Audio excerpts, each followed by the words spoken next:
Yeah. Not okay.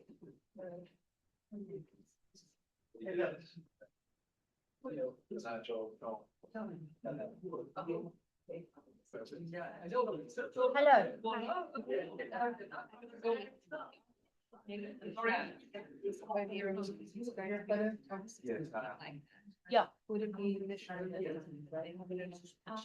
I think just move it a little bit.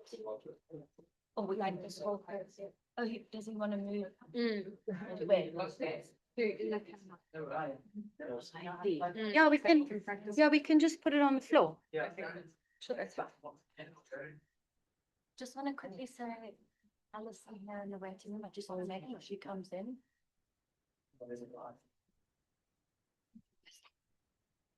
Joe. Is it John? Yeah. Okay. Well, we start our meeting now. I'm going to try this evening to speak without reading our speech. So let's see if I can remember. So welcome everybody. Welcome to our members, our Toastmasters and our guests. Joe, welcome. And Wanjiro, welcome. And Faith, welcome. So nice to have you with us. And welcome to our 187th Toastmasters meeting this evening. Our topic is speaking truth to power. So welcome also to our online guests. And if you would just name yourselves, if you're a member or a guest, and then just stay muted until you speak, just so that there's no background noise. And our bathrooms are when you go down the passage to the left, if you need to take the bathroom, you need to go to the bathroom. And what else do I need to? Oh, and there are some woohoo notes. So if someone gives a speech and you think you'd like to write a little note of encouragement, it's always a nice idea just to encourage all the speakers and uplifting. Okay, and I just have to read one thing this evening though, and that is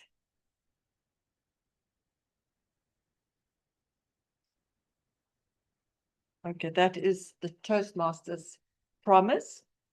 So, ToastEd Toastmaster Club promises to provide a positive and supportive learning experience in which members are empowered to develop communication and leadership skills, resulting in greater confidence and personal growth. I wish you all an exciting evening. We're looking very forward to all the speeches.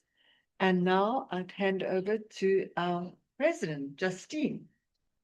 Please, Justine. Thank you, Justine. Thank you. Thank you. Good evening to everybody online and to everyone in the room. Welcome to our meeting of the theme. What did you say it was, Anna? Speaking truth to power. Speaking truth to power. It's quite a great theme, I think, this evening, and we'll hear all the lovely speeches that everyone has to offer us this evening.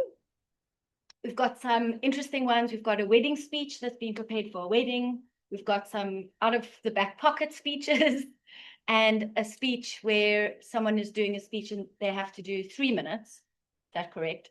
3 minutes. And then next time does another speech that is kind of flowing into tonight's speech, not flowing into tonight's speech. Okay, I'll just stop talking about that then. Before we get started, I would just like to acknowledge someone on completing a level. What that means is each time you stand up here and you speak, you go onto the platform, which is called Pathways, and you complete a speech each time you stand up and speak. And when you have done in your level 1, I think it's 5 speeches that you have to do, you are completed your level 1, you move into level 2. And this person has completed level 2 of presentation mastery, which was one of the pathways. And I'd like to hand this award to Alexander Genza. Please come up and take the award.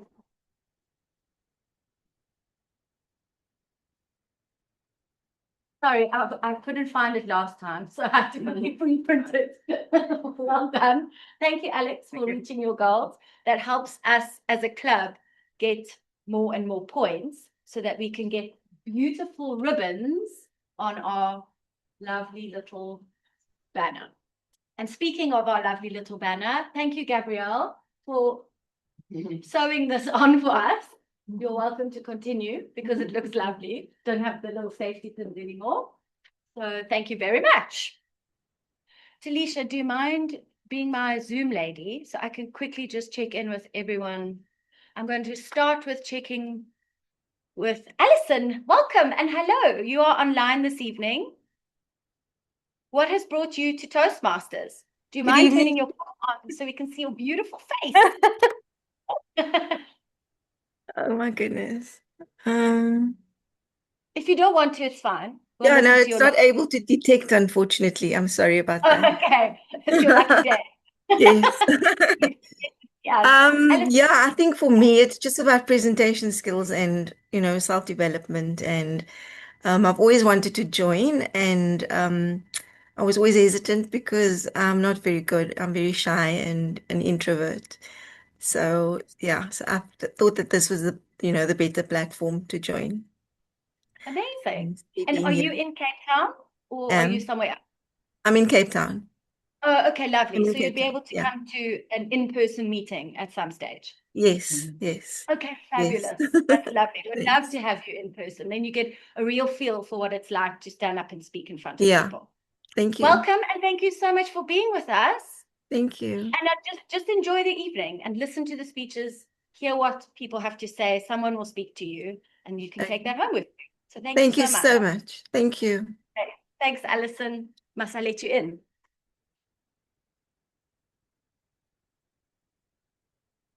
Rochelle and Julia, how are you both? Good, thank you, Justine, and yourself? Good, thank you. Nice to see you. Julia, you all Good. good? Good to see you. Yes, I'm fantastic as Oh, well, being hello. with my family. Oh, nice. Are you in Langebaan? No, we are sick. Oh, no. I'm sorry.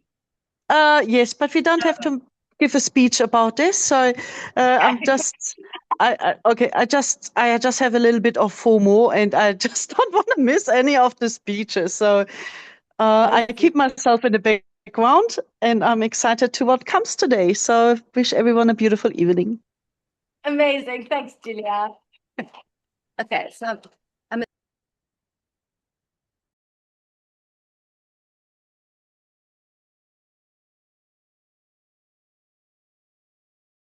Let's do it.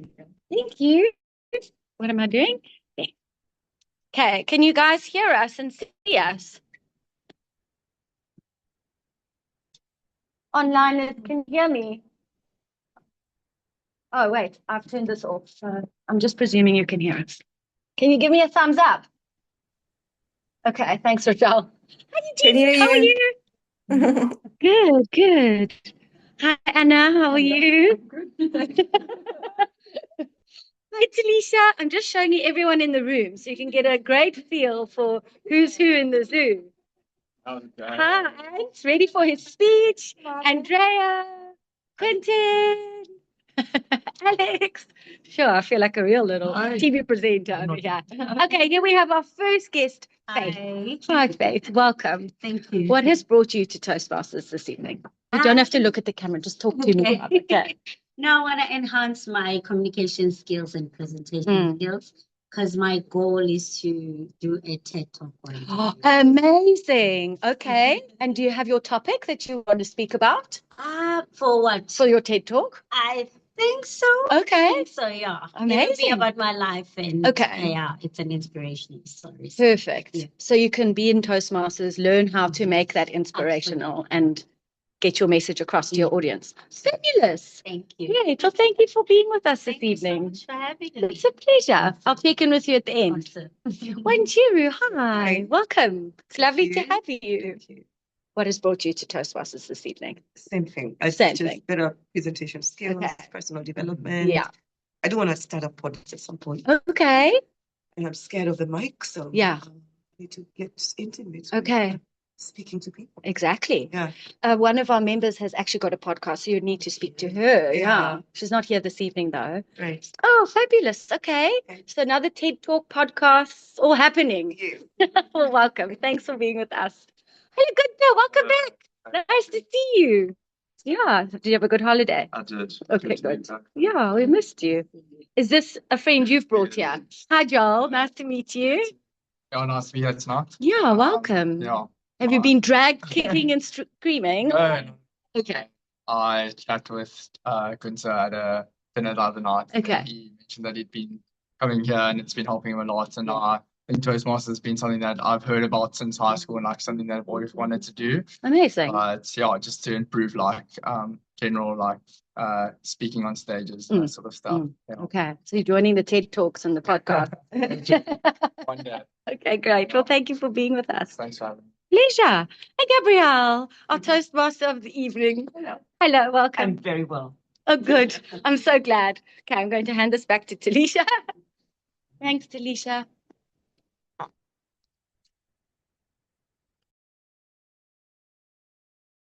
Okay, I'm back. Over here. Hi, Amelia. Welcome. Sorry, I always message you and then you arrive. So welcome. Amelia has just walked into the building and she is our timer. There's your timer box. And she is. Yeah. The late timer. Oh dear. Welcome, welcome. Thank you for arriving eventually. I wish you all a lovely evening. I have the very big pleasure. Oh, thank you. Before I do that, please may I ask everyone online to unmute yourselves. And for everyone in the room, you may stand. We're going to raise a toast to South Africa and all her speakers. To South Africa and all speakers. And all the speakers. Thank you, Gabrielle. Gabrielle is our Toastmaster of the evening, and she will guide us through the night in her beautiful, beautiful way. She is going to show us exactly how to speak truth to power. Is that the right theme? Truth to power? Yeah. So, Gabrielle, the floor is yours. Thank you. Maybe to stand here. Okay. I may not move.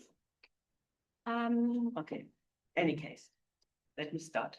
Truth to power. When I saw that theme, first I asked Eugene, what is that? God, am I stupid? Because that book and that man I devoured. It is Ante de Ruyter. He was the ESCOM chef, CEO of ESCOM. And he's the one, truth to power, it says already, who helped our country to overcome the dark nights, because he told the government, and in the end, it was a very explosive situation in TV, on TV, what was going on at ESCOM. Because for 3 years, he had walked through the channels in the underground where the big boilers were. He had spoken to every department at ESCOM. He had noted everything. He was undercover, finding out that the coal, which was meant to go to police or whatever those power plants are called, he had observed that they were channeled into another direction, offloaded, and filled then the truck with stones, which were not really worth anything, but they were colored black, and then brought to Kulisi, put them into the burner, and surely the whole thing fell apart. So then the people had to call their family to repair the boilers. Nobody had an idea of anything. They ordered mechanical instruments, tools, etc., which never arrived, but they had paid. So all this led to it that he spoke truth to power by refusing to conceal corruption, rejecting political convenience, and maintaining institutional honesty despite personal and professional costs. He was poisoned twice, and in the end, he had to flee at the night when he had given this interview, and his family, and they lived for quite a while in America. And I think we all know that people who speak truth to power live a very dangerous life. Thuli Madonsela, they would have not put her aside, but she was the one who helped, together with our incredible newspapers, investigative journalists. What is going on?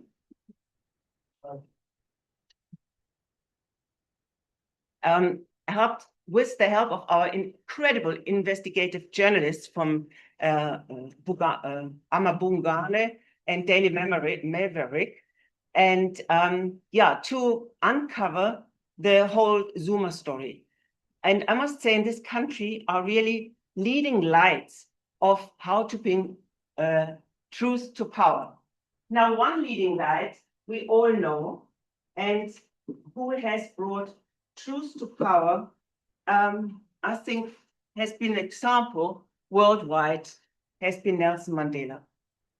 And I've taken him to demonstrate what it means bringing truth to power, or speaking truth to power.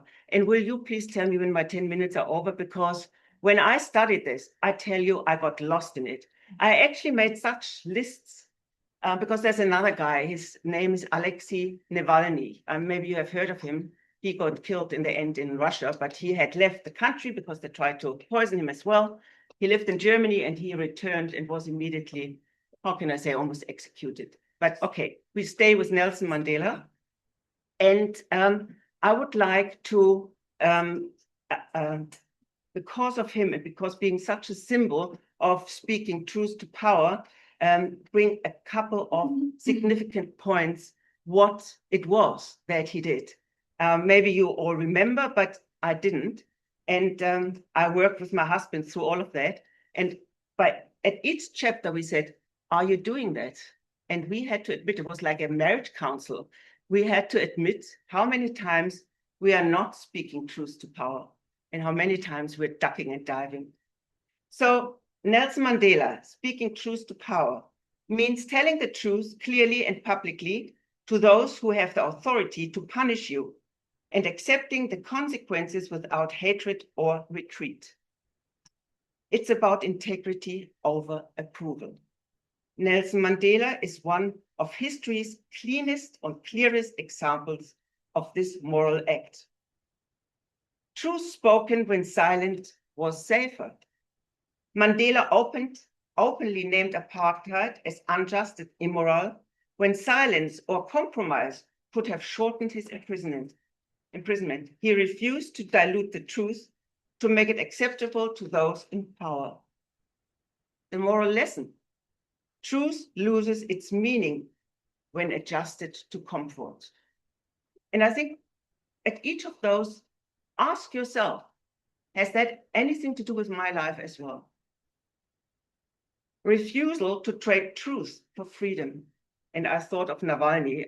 By the way, about 2 or 3 years ago, there was an Oscar nomination and won about Alexei Navalny. So he won, the team, I think it was a BBC team, won the best documentary. Refusal to trade truth for freedom. Mandela was offered conditional release if he renounced the struggle. He refused. Freedom without integrity was to him another form of captivity.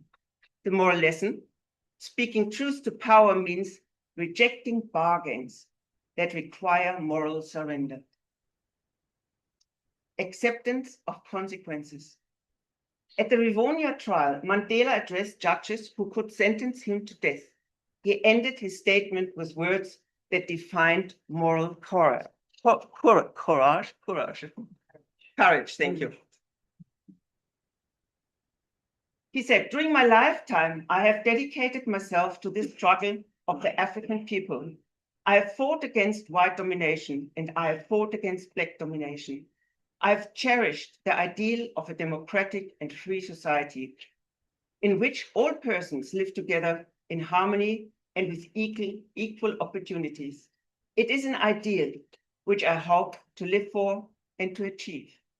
But if needs to be, it's an ideal for which I'm prepared to die. So that is extreme, and all those freedom fighters, you could say, or truth fighters, not all, but many of them have suffered death. But they have suffered loneliness, they have suffered abandonment, they were not liked. Mandela, for example, was called a criminal and judged as a criminal. And our law said apartheid, or being black by birth, hasn't got the same rights, or is unequal. And he said, the law, it's a law, which is right, it's a law, but it is not just. And for that, as you heard, he stood up. Truth without hatred. Mandela opposed both white domination and black domination.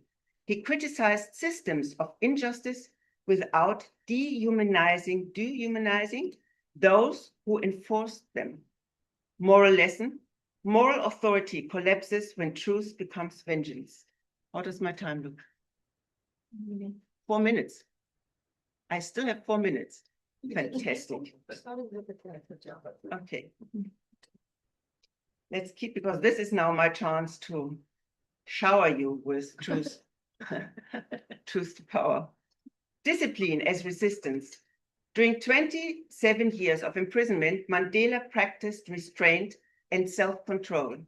He refused bitterness, knowing resentment would weaken the truth he stood for. The moral lesson: inner discipline strengthens truth under pressure. Consistency when power changed. When Mandela later held political power, he did not reverse roles or seek revenge. He governed with reconciliation and restraint, proving that his truth had never been opportunistic. The moral lesson: the strongest proof of truth-telling is consistency when circumstances reverse. And I think that's what we all were worried about when the government changed, that maybe there would be a march onto from one side to the other, and it never happened. And I must say, as an immigrant in this country, I could have never been happier to experience the different groups of people we have here and the different people I have met who really have shown such camaraderie and equality. And I had to learn that, even though you think, yeah, we're all the same. But when it's lived as a friend, it's just really teaches you, and it's wonderful, because we can go out and say, yeah, we are all one. Even so, there are moments where I think in this country where it's not like that, sadly. Core insight.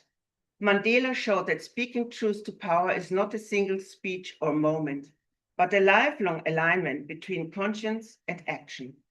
Truth does not require aggression. Courage does not require hatred.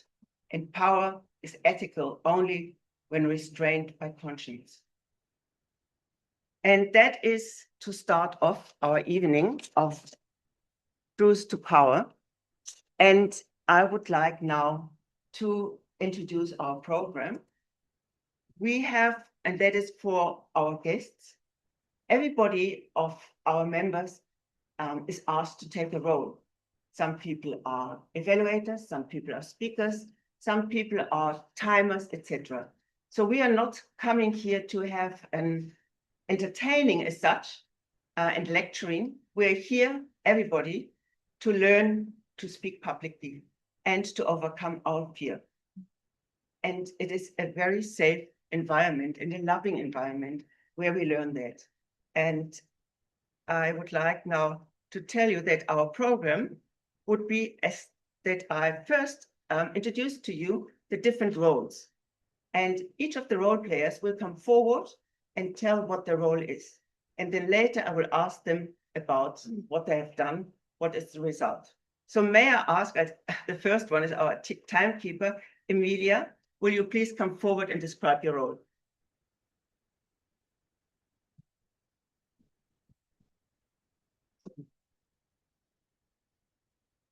Hello, this is very official, but our club is warm. Hello. Good evening, fellow trustees. This is also a time report to Gabrielle of 8 minutes, 7 seconds. Although you started a little bit later, but good evening, fellow trustees. My name is Amelia, and today I'm going to be the timekeeper. So my role today is to give a report on the times that we have. Green, as you see, shows that you are within time. Then the light will also show orange that you are almost there. Then when it shows red, shows that you have reached the maximum time that your speech is supposed to be. So within the different roles that are going to be taken, we have those that are going to be doing speeches. They also have their time. We'll also have those that will be doing table topics. They also have their time. Then we also have evaluators that will also be given a report in terms of their time. So that will be my role for today. And hopefully everyone will be within the time as we have people preparing for their speeches, which is amazing. And all the best to everyone. Thank you. Thank you, Emilia. May I ask the and R counter to step forward, and that is Quentin.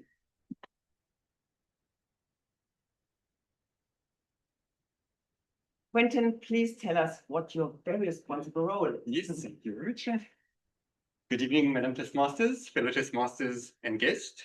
So tonight, the purpose of the R counter is to listen to filler words as well as poses and words that I use as crutches.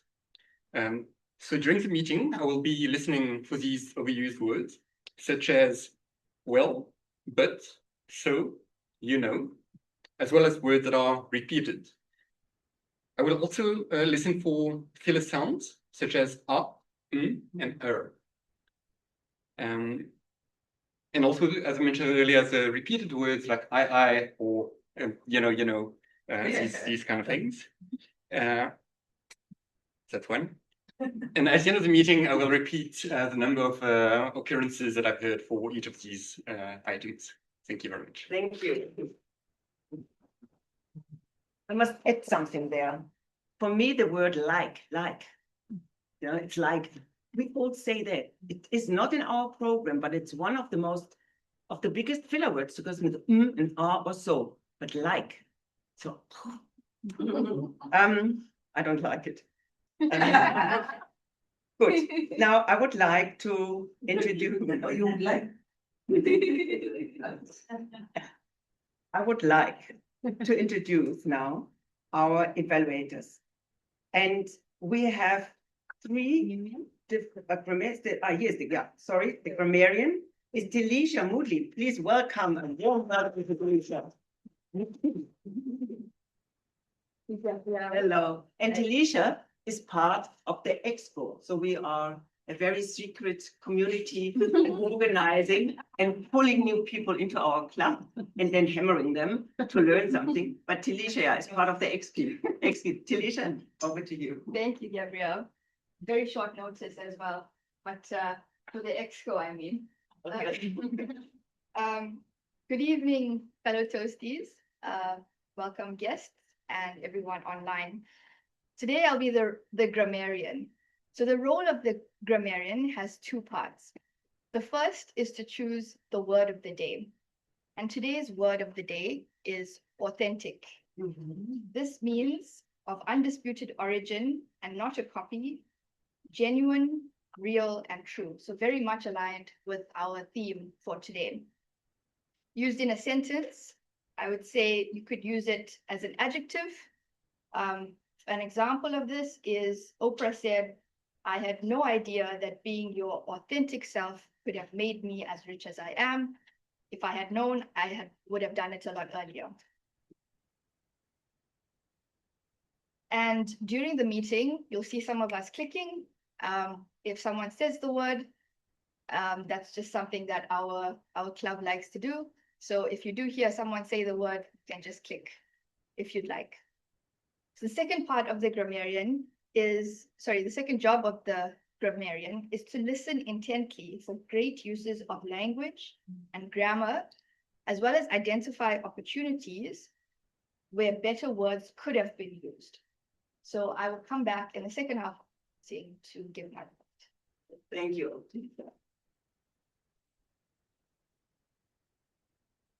To give you guests a little note what's happening now. We're listening to speeches, and every speaker has an evaluator. That pathways program we are all adhering to, or we have adopted, has got 5 different levels, and every level has got a couple of speeches you have to fulfill, but you're guided by Toastmaster online. And the next speaker is Anthony. Exactly. Anthony is our first speaker. He will give his wedding speech. So this is really the reason why he came to us. And you must just imagine 150 people sitting in the room now, but he has grown tremendously. And we are so excited. And excited is as well your evaluator, and that is Anna. Is that right, Anna? Yeah. So you will introduce her role, and she will introduce the speaker. Thank you. You have to shake your hand. Toastmaster. Thank you. Yes, so thank you, Madam Toastmaster, Toasties, fellow Toasties, guests, and everyone online. So we're very excited this evening to be hearing Ant's speech that he's going to have at his wedding. I've just spoken to him earlier, and he said we're the first to hear it. So that's going to be very exciting. Yeah, well, yeah. Ant has asked me to pay attention to the pace and to the pronunciation, which I'll pay special attention to. Otherwise, we look at the strengths when evaluating a speech. We also look at the body language, and then we usually suggest areas where you could improve. And in a summary, we would say, remember to do this or to keep this up. So we're very excited this evening and look forward to hearing. And over to you now, Ant.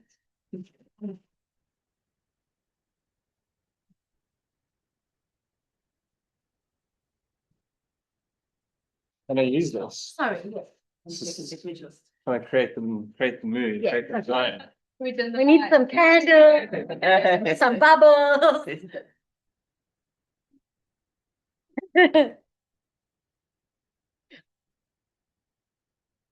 Thank you. Shane, you can put it on you. I can just put this on. Okay, well, now I'm here, so we're good to go. Okay.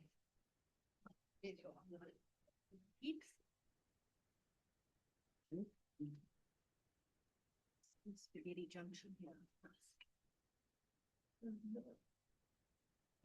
To give you guys a bit of on the order of events for the wedding, just to make the speech make a bit of sense. It's a Friday afternoon wedding, and then Saturday pool party. G, when I refer to G, is my wife to be. Sweethearts are like the bridesmaids, and the goosemen are my groomsmen. So we've gone them. It's swimming upstream a bit, yeah. Yeah. Good evening and welcome to all of you, our most special people in the world. Before I thank you all for being here, I need to address the elephant in the room. Yes, we know it's Friday the 13th, and yes, she was totally against it at first. But once I explained that a Sunday pool party would mean people heading home early for work on Monday, she changed her mind pretty quickly. We all know G is not scared of a good jaw, and suddenly getting married on the unluckiest day of the year didn't seem so unlucky after all. Now that I've cleared that one up, thank you all so much for making the effort for making the effort and coming through to the Elgin Valley to celebrate with us today. The effort that you've all put in to get here from far and wide for Friday afternoon wedding is truly incredible and has made us feel so loved. You've all chosen to make time in your life for us and consciously want to be part of celebrating one of the biggest and most important days in our lives, and we could not be more grateful. I'm sure you're all dying to get to the dance floor with some tequila in your belly, but there are some important people in the room that need thanking before Funky G and Lovers can take control. Those are the two DJs, by the way.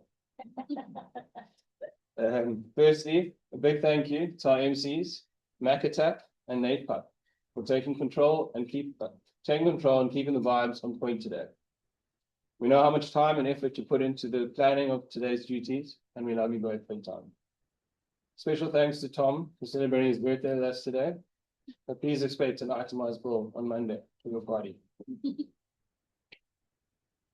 To our very talented, patient, and organized wedding planner, Courtney Kidd and her team. What you guys have created today is nothing short of amazing. I think we can all agree that you've nailed G's vision of the wedding day. Big thank you to you guys. We're blown away, and I'm sure everyone else agrees. Annalise Catering and Chef Ollie, his team, and to everyone else involved in making today possible. There are just too many to name you individually. Thank you so much from G and I. Mom and James is my stepdad.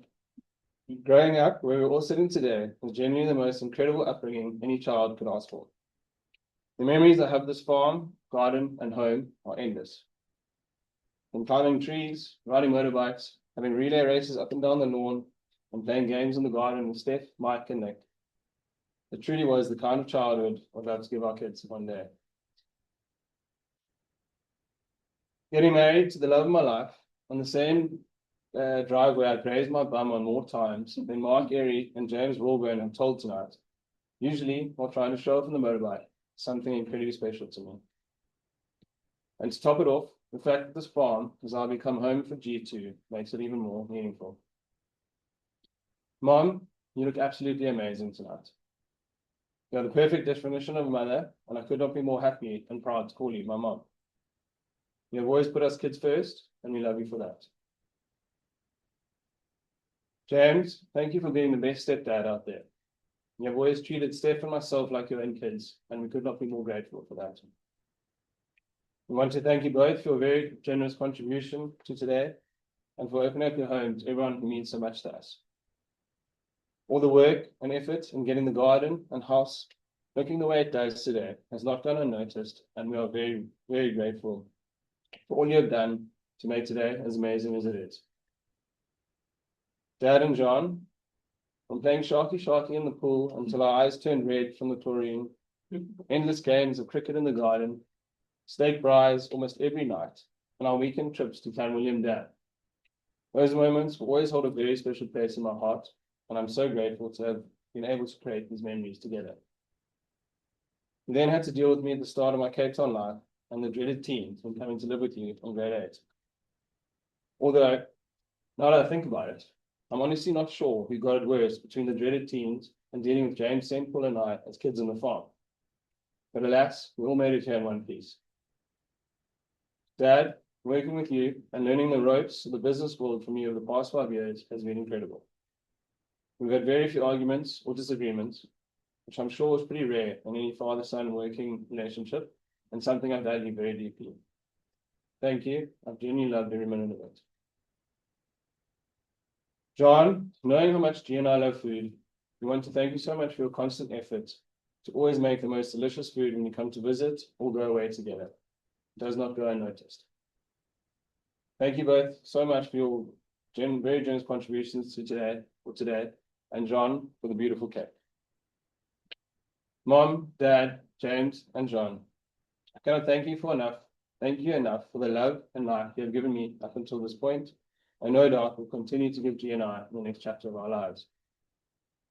I look up to each of you in your own unique way, and you all played many special roles in the past 33 years. I can safely say that I will not be the person I am today without the guidance, nurture, and unconditional support you have given me. I certainly don't think I would have been able to tie someone like G down without the manners, and respect you have taught me from a very young age. We love you guys very much. To my new and third set of parents, Gordy and Sue. From that very first time we visited you in the room, I've always felt so welcomed and loved by both of you. And I thank you for always opening up your home to me. Sue, I admire and look up to the positive person you are. I don't think there's been a day that I've seen you grumpy in the past 7 years of knowing you. Even when life is getting you down, you always seem to keep your spirits high with a smile on your face. G is generally turning more and more into you every day, and I could not be more okay with that. She is your only daughter, and I know how special she is to you. Promise to look after her and love her every day. Gordy, thank you for endless banter and good vibes. You have one of the biggest hearts I know, and the Ivy and a sibling clan have always spoken so highly of you. I look forward to more backseat Brian from you as we do this together.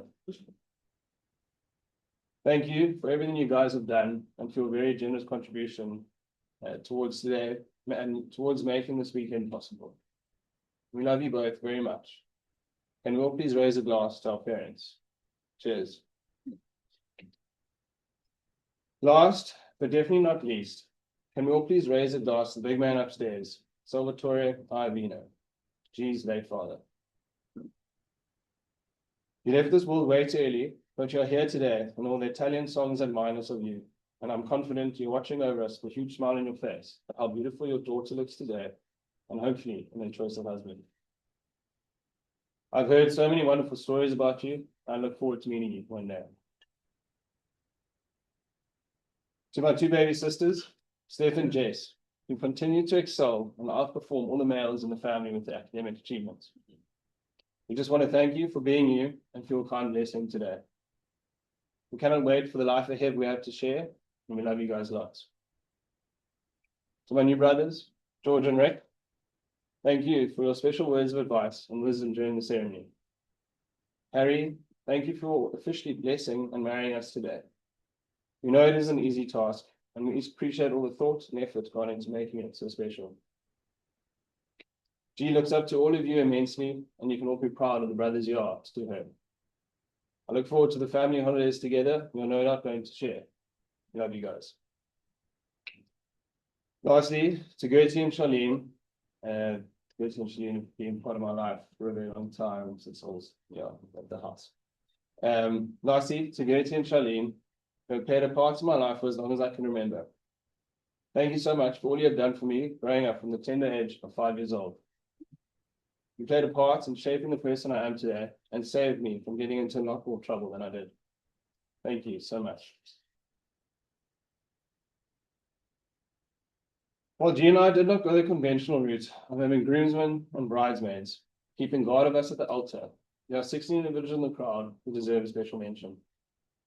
M. Irk, Steph Austin, Brycey Daly, Jay McAttack, Nick Spawson, Ashley Iovino, Jenny Dove, Courts Fitchett, Bean Bennett, and Angus Trotter. You all look absolutely amazing, especially you, Angus. That pink suit really does complement your personality perfectly. After 7 years of watching your friendship with G, I can safely say you're all so important to her, you have no idea. She has such an incredibly unique bond with each of you, and you all play a different role in her life. When she is having a catch up with either of you, whether in person or over the phone, she lights up and is always so happy afterwards. We love you guys. To my goosemen, my best men, and my little brothers, Mike and Nick, thank you so much for your kindest words. Watching you two grow up into the men you are today has been an amazing journey. You both are so kind, selfless, full of love, full of life, love, and fierce, which I admire and look up to.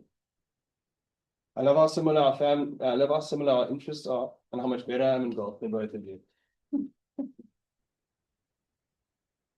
Thank you for all the memories we have created growing up together, and I'm so excited for adventures that lie ahead. We love you guys. Tilly, Frosty, Craig, and the birthday boy Nate Pup. The love I have for you boys runs deep. We have been causing shit together for almost 2 decades, and I would not have wanted to do it with anyone else. From getting up to know good at high school to living with each of you in different phases of our youth, of school, uni, and post-uni life. We have created so many incredible memories together, and I'm honored to call you my best mates. Lastly, to each and every one of you in the crowd, you've all played a very special part in our lives, and we've all bonded in some shape or form, some shape or form of drink or life activity. Our life would not be the same without people like you guys in it, and we look forward to all the memories we still have to create together. So in the spirit of friendship, can we all please raise our glasses and have a big sip while I catch my breath for a minute? We love you all very much. Cheers.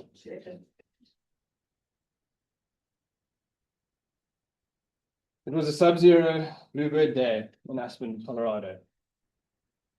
I was the only non-hungover employees at Shlomo's restaurant after taking the night off from the 6th consecutive draw that week. So I think it's pretty safe to say I was feeling dangerous compared to the rest. That was, of course, only until the new employee walked in for a new shift, for a first shift. Suddenly, I was nervous and excited all at the same time. I looked to my right and gave Battles Burles the look, then proudly proceeded to tell me that he actually thought he shared a moment with her the night before.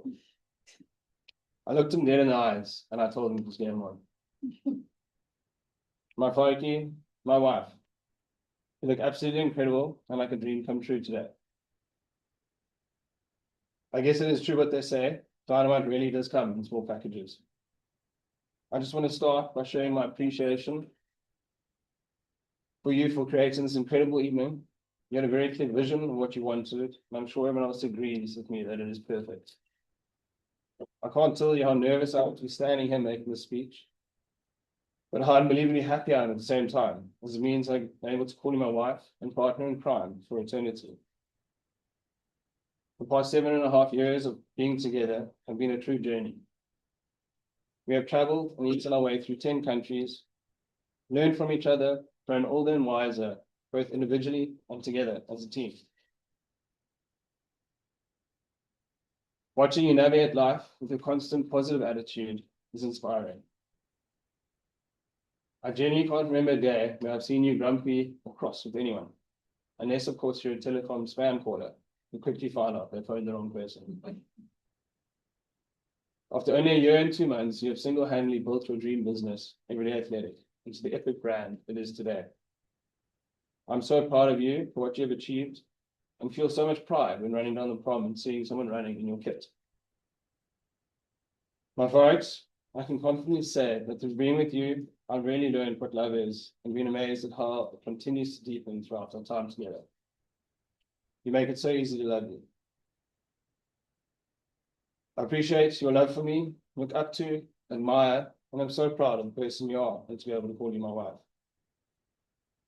I cannot wait to build a family together, continue to bond and get wiser together, travel, run, and eat our way through the cities we visit together, and finally, sit in our stoop as old buddies, looking back on the 60 or so years of love and life we have spent together. Can we all please stand and raise our glass one last time to my best friend, partner in crime, and the person who makes every single day better than the previous one. Thank you for choosing me. Love you so much. Thank you all again. Can't wait to see you on the dance floor.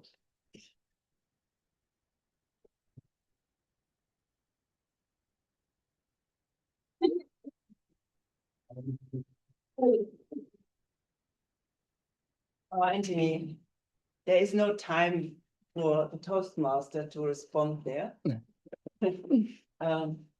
But let me just say, it's very touching. Yeah, from this. And I can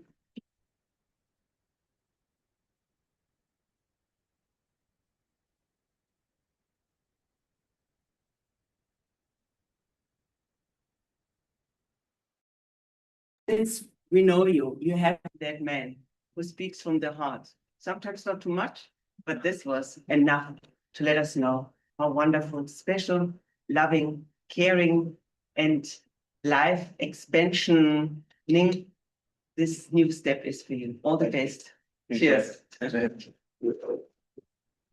I'm expanding. Oh, after 40 years, huh? Okay. He never learns. Okay, so now we have our second evaluator, which is Andrea Baptista, and she will evaluate the next speaker, which is Alexander Genzer. She will tell us which level he is and all the things which are part of his learning process. Please welcome Andrea.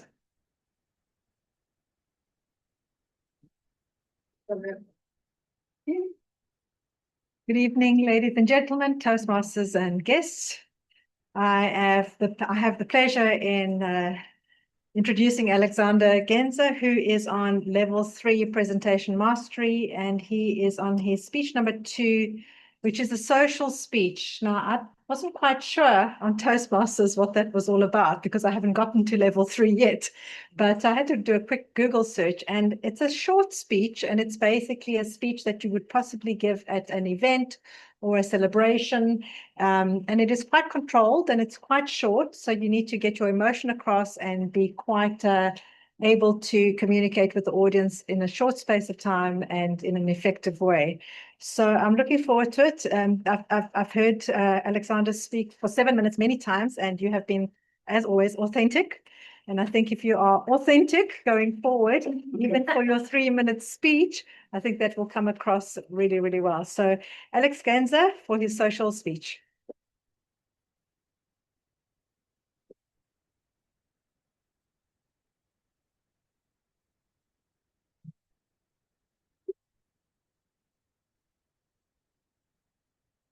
Thank you. So I chose an award speech.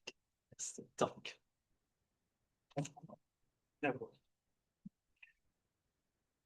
Good evening, Madam Toastmaster, fellow Toastmasters and guests.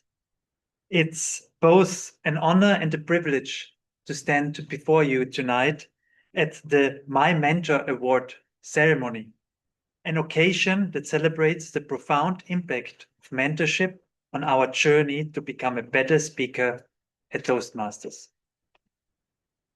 Mentorship is more than just guidance or advice. It is a relationship built on trust, encouragement, and support. Throughout my journey at Toastmasters, I've been fortunate to encounter so many talented individuals and grow so much as a speaker, and mentorship was a key element, being my compass, or better said, GPS, during this journey. From the earliest days of our collaboration, the winner has embodied what it means to be a true mentor. No matter how busy the schedule or how late in the evening my emails would arrive, she was always there, ready to review my work and provide feedback. There were times when deadlines loomed and I sent drafts at the 11th hour, yet her commitment never wavered.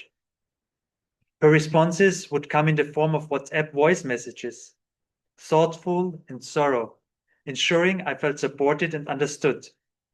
Very strict and direct at times, but I love it because it's the only way to grow. What truly sets her apart is the quality of her feedback. Her insights have consistently challenged me to think deeper, refine my ideas, and strive for excellence. She asked questions that encouraged growth and provided constructive guidance that transformed my work from okayish to even better. Through her mentorship, I have gained not only technical skills, but also confidence in my abilities and a clear sense of direction in my journey at Toastmasters. Her positive attitude, empathy, and strong belief in my potential have made all the difference. As I reflect on those invaluable experiences, I'm reminded that the true gift of mentorship is not in the answers provided, but in the inspiration imparted. And so this award is a testament to the transformative power of one person's commitment to another person's growth. It is with heartfelt gratitude and immense respect that I announce the recipient of this year's My Mentor Award Winner, Gabriele.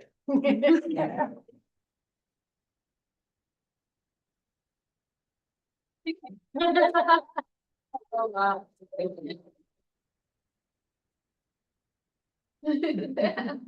Okay, we can now speech the same thing. I will say something. Is an answer.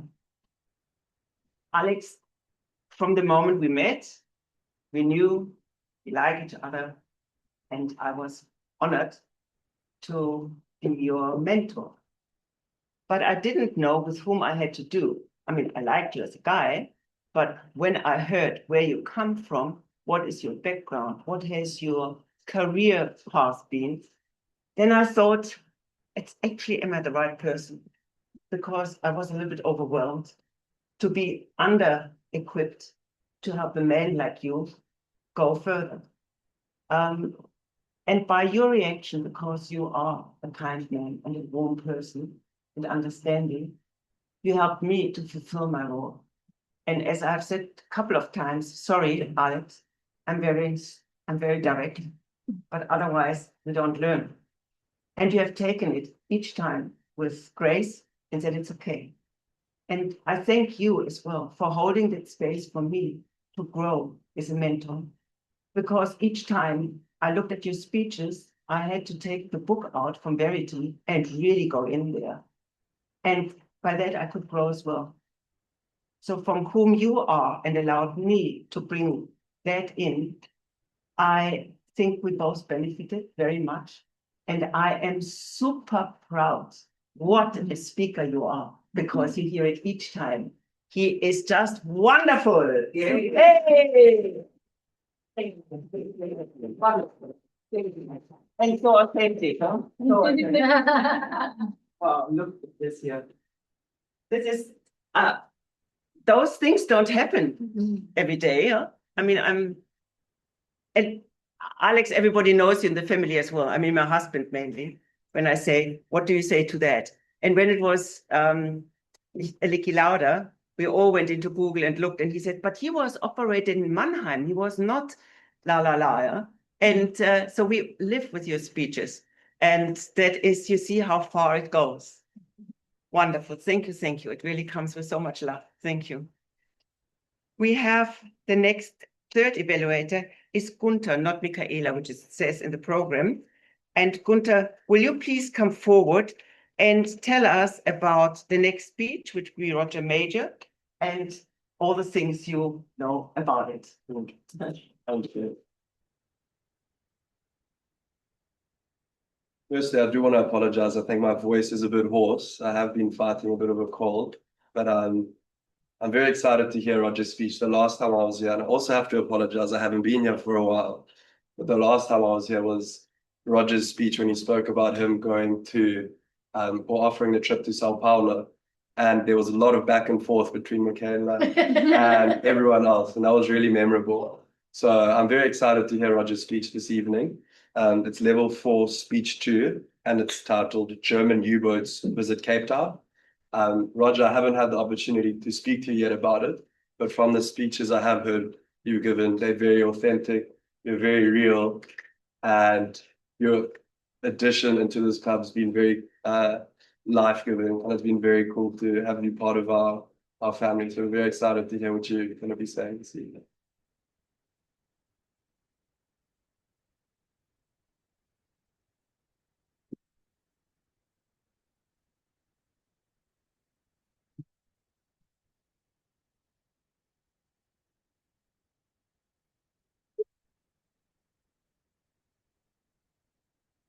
Gunther, are you German? I am, but I can't speak the word. Interesting, because this story, I love this story, is to do with the Germans. I want to take you back to World War II, 1941, here in Cape Town. This happened in Cape Town, South Africa. You'll know that Cape Town was an Allied port. There was a couple of British warships based here. And then if we go up to Namibia, think about Namibia, Walvis Bay, they had a couple of U-boats up there, the Germans. And it was the British warships' job down here to protect the main job was to protect the cargo ships that were bringing cargo from Australia around the Cape and up to England. Because they would, if they were spotted by the U-boats off Namibian waters, it was their job to destroy those cargo ships. So that's the scenario. Okay, so let's get onto the U-boat. Let's imagine we're on the U-boat and the captain is a reasonable guy of one of these U-boats. Remember, there's two U-boats. So this particular captain is German, and he's a cultured man. He likes the arts and he likes plays and things. And he heard there's a play on in Cape Town, which he wants to see. And he'd had two other previous opportunities and he'd missed both those opportunities. And he said, this is the third time. I'm not missing it. I'm going to Cape Town to watch that play. So he makes an announcement on the tannoy to all the officers and crew. We are setting a new course for Cape Town. Cape Town, Cape Town. Everybody's, all the officers and crew, what? Why are we going? That's enemy territory. The British warships are there. And then eventually they discover that it's just because he wants to see that play. He doesn't care. He's not missing it a third time. So a couple of days later, they arrive in Table Bay. This German U-boat. In the dark, of course, under cover of darkness, so they can't be seen, no lights on it. Surfacing on the water. And the captain takes two senior officers ashore with him. They're not dressed in uniform, of course. They're in civilian clothes. And there's always a German sympathizer on the shore, like when been told to meet them, to come out in a rowing boat. He did, and he took them ashore. And he showed them the way to the theatre where the show was being. And the three of them stuck together. They were too nervous to separate. While the submarine waited patiently in the dark. And they watched the show. They did watch that show. They came out and they had a walk around and they found a grocery store selling food. So they went inside and they bought just a few items that they couldn't get in Walvis Bay. And then they walked, and they got newspapers. Each got newspapers. I believe Afrikaans newspapers. And then they, in the center of Cape Town, then they found a pub. Well, of course, Germans have to go in and have some beer. And they're in coats and everything. And who's in there? About 50 British sailors, at least, all in uniform, singing and being joyful because they're all young men, but having a good time, singing at the bar. And they just go quietly to the other side of the bar, at the end of the bar. These sailors are not paying them any attention because they're singing old songs, English songs, which remind them of home. And they order 3 drinks and they go sit down and read the newspapers, just keep themselves to themselves. Then they meet back with the German sympathizer who takes them back to the submarine. A successful night for the 3 of them with happy memories or unusual memories. And however you want to look at it. So they reverse out of Table Bay and they go back on duty. A couple of months later, they're on patrol. Believe it or not, that particular U-boat with the same captain on board was captured by a British warship, one of the 2 British warships here in the sea, in the ocean. So the captain, the English captain, and the sailors went on board with guns, went down and through the accommodation and had everyone take prison. And so the English captain finds the German captain and he goes to his room, small room on the submarine. And there he finds the stub from the theatre. And it's, he knew straight away he'd been to Cape Town because he saw the newspaper as well, which was dated. Wow, he's quite impressed, the English captain. He said, "You saw this show?" "Yeah, I had to see it, Captain. I'd missed it twice before and I wasn't going to miss it a third time." The English captain shook his hand. "You know what, sir? This is the date. This is the date you went into that theatre. I was there the night before. I wanted to see that show as well." Immediately they got on very well.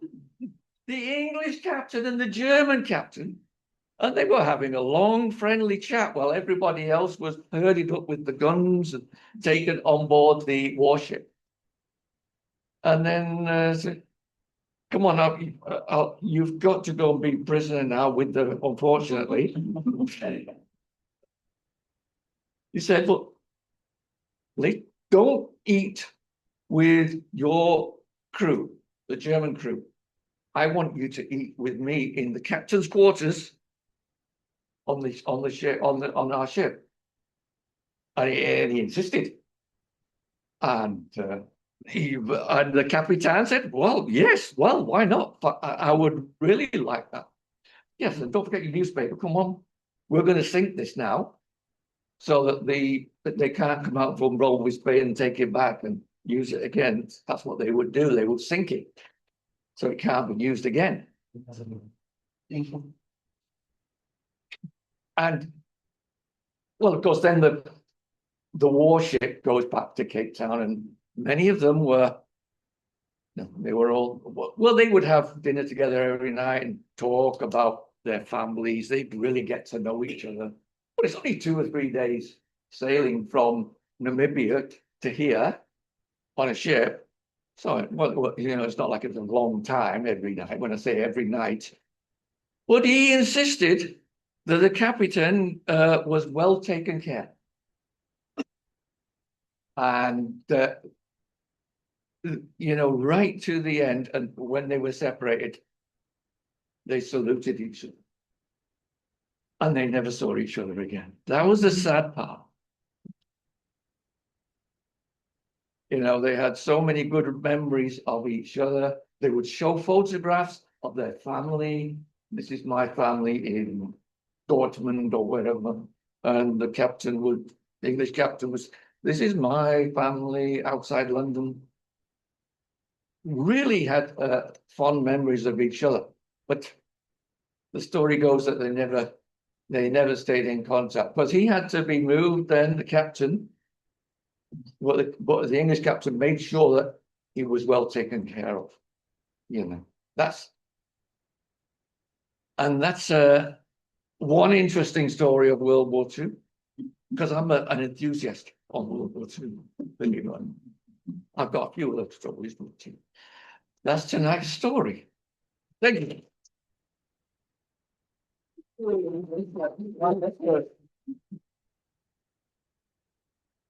I never heard about this story, and it's wonderful that you bring us those little nuggets of gold in an evening like that. Thank you so much, Roger.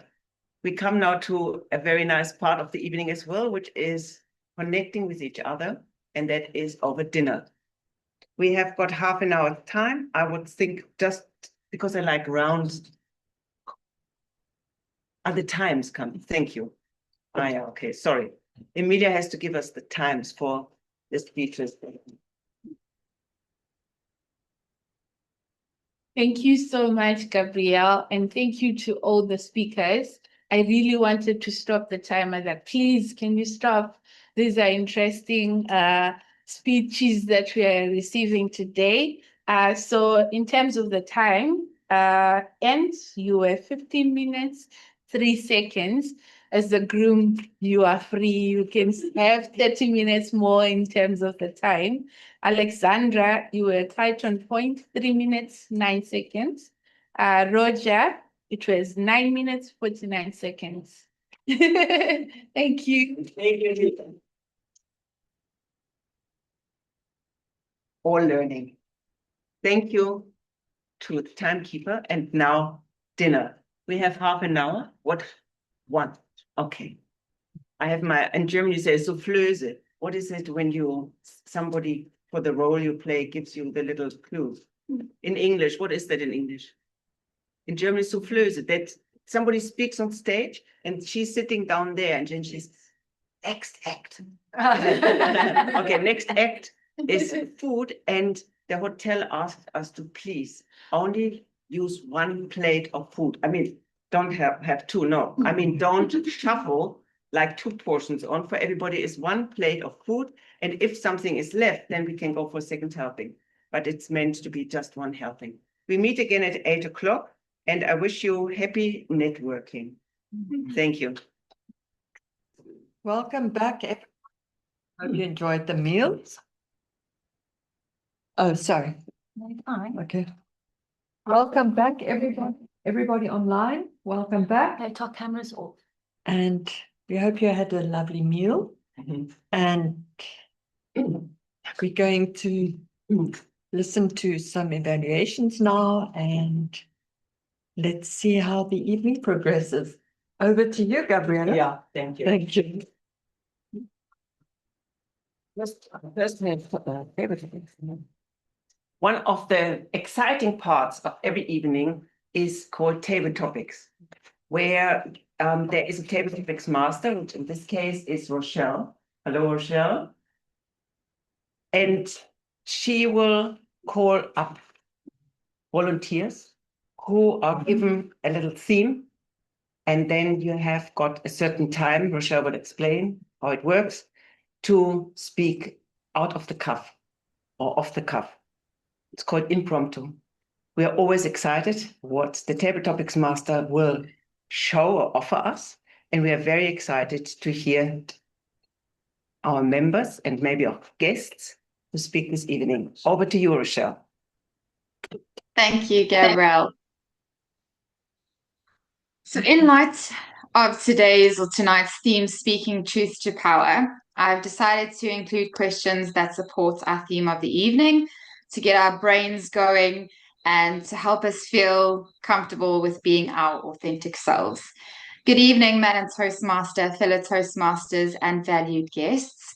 So table topics is an opportunity to practice thinking on your feet in a supportive environment. I'll pose a question. The speaker will have 1 to 2 minutes to answer that question. There are no right or wrong answers. It's just a chance to share in and enjoy the process. I've chosen these questions that invite reflection, a bit of courage, and some humor without putting anyone on the spot. There may also be a few light debate style questions, so let's just have fun with it. Okay, so there are a few toasties that want to take part in the table topics this evening. So without further ado, Talisha, would you like to start off? Sorry, I can't see anybody in the room, so.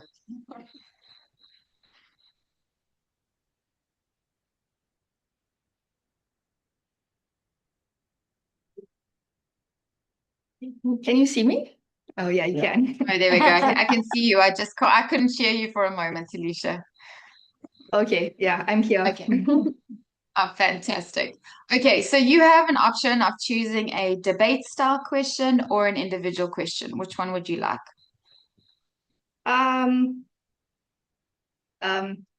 don't count that. Let's go with the individual question. Okay, fantastic.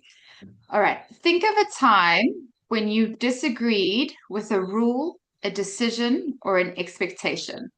What was the situation? How did you respond?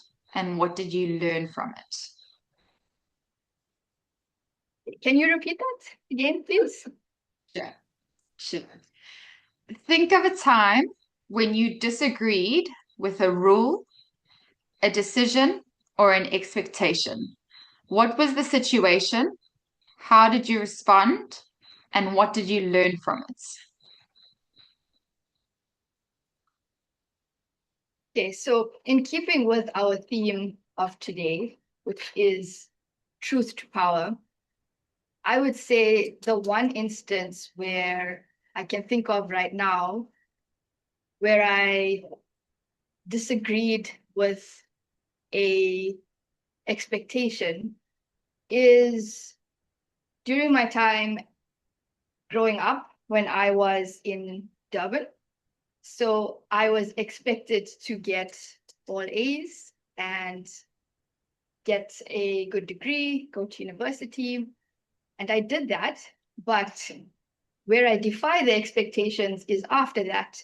And I realized that that's not all that it takes to be successful.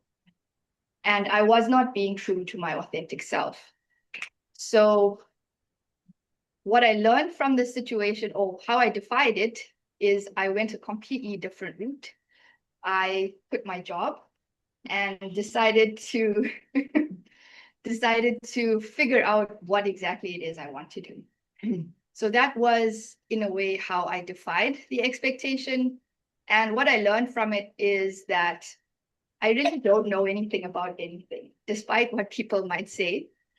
And the journey that I think every one of us has is to discover what it is that makes you tick, what it is that you enjoy, and what it is that brings you joy. So I'm still on this journey, and I have a lot more to learn, and I'm looking forward to that journey. Thank you. Amazing. Thank you, Talisha. Okay, next up, Eugene.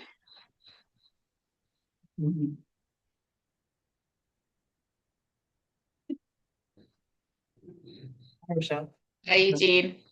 How are you? Good, thank you. Good, good. Okay, do you want a debate style question or do you want an individual question? I'll do an individual one. All right, fantastic. Okay, do you think speaking truth to power looks different today than it did in the past?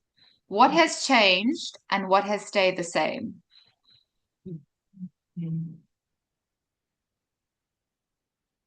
Well, I think it's a mix of both. It has stayed the same in a lot of ways, but then there's a lot of progress that has been made. I think just collectively we've made leaps of progress in terms of understanding each other's differences and respecting each other. And so even though there's sort of discord and a lot of people have their difference, I think everyone comes from different backgrounds. Everyone has different wants and wants different things out of life. So it does make sense that we have so many differences. We are also a lot more connected than before.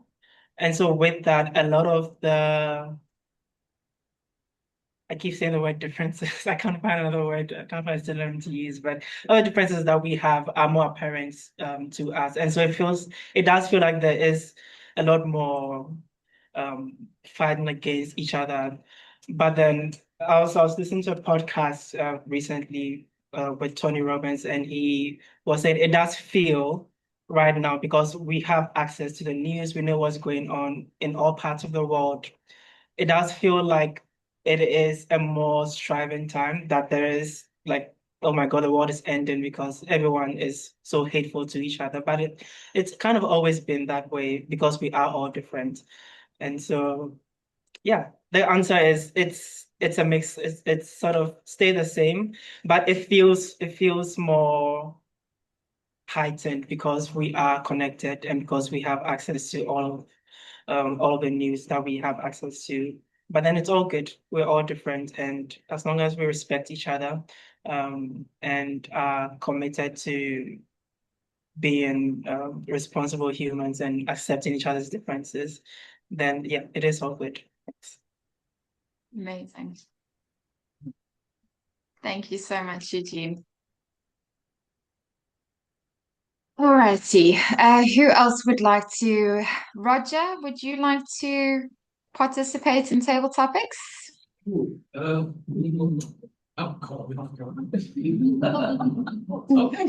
Sorry, I do have Roger. Is it Rogers or Roger that's interested in taking part in table topics? Sorry, Justine. It's Roger. Yeah, I did put my name down, didn't I? Yeah. I thought it was, I put it wrong. Sorry. It's coming. Roger stays. Okay.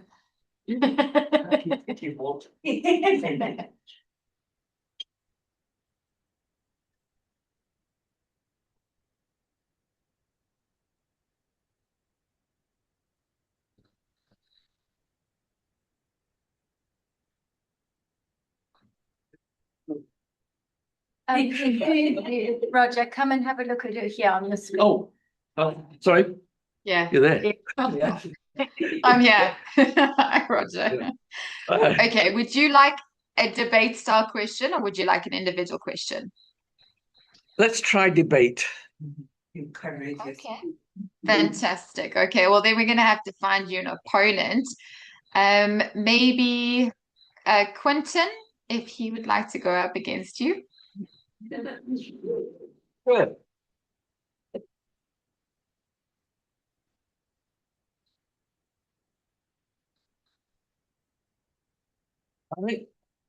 Quentin, yes. Hi, Quentin. Hi, Rochelle. Okay, so the question is it ever okay to stay silent instead of speaking the truth? Why or why not? So you can either be for or against it. Roger, which one would you like to? Do you think it's okay to stay silent or speak the truth? So I speak first. No. Yes. Yeah. Well, choose which one. Are you for or against it? That you should stay silent or you should tell the truth? It depends if telling the truth means getting your friends in trouble. You know, maybe they did something wrong. Could be your brother or sister, relation. And you know that if you tell the truth, say to the police, those friends or your brother could be going to prison. Then you think, I think I would be thinking about it. But then you've also got to be careful because if you perjure yourself because you told a lie, I'm thinking legally now, aren't I? You're in trouble yourself with them, and you're not getting them off the hook because you told because you did I tell the truth to get them? Okay, so let's put it this way. Would you be for that or against it? So do you think it's worth telling the truth or do you think it's worth keeping quiet? Which one would you think in that moment? In that moment, you want to tell the truth, but if it means getting your friends in trouble, you know, you say, I would say, I don't know. Oh no. Okay, let's say that you are for telling the truth and Quentin is against telling the truth. Then battle that out between the two of you. That would be the debate. So if your friends got Alright. into trouble, one tell the truth, one tell a lie. So you tell the truth and Quentin tells the lie. Or just, yeah, doesn't tell the truth. Look, you know what's going to happen. If we tell the truth, he's a friend of yours as well as mine. We both know this guy. If we tell the truth, what happens now? What happens? If we tell the truth, right, he's going to go to prison. Let's pretend we don't know. Hey, we got amnesia or something at that time. Come on, you Yes, sure okay. to- So I think I disagree on this. We must look at the event as it took place, and it's important to remember what is right and differentiate it from the wrong. If they took an action that was wrong, Yeah. regardless of the impact to them or to us, Yeah. we must stand for what is right. And I believe that we must draw the line in the sand and accept the consequences of what they have done or we have done, and stand by them. Yes. Stand by them. That's what I'm saying. And therefore, we cannot lie, and we have to stand up and speak. We're and supposed speak to be the on truth. opposite sides, aren't we? I don't know if you convinced me or you convinced you.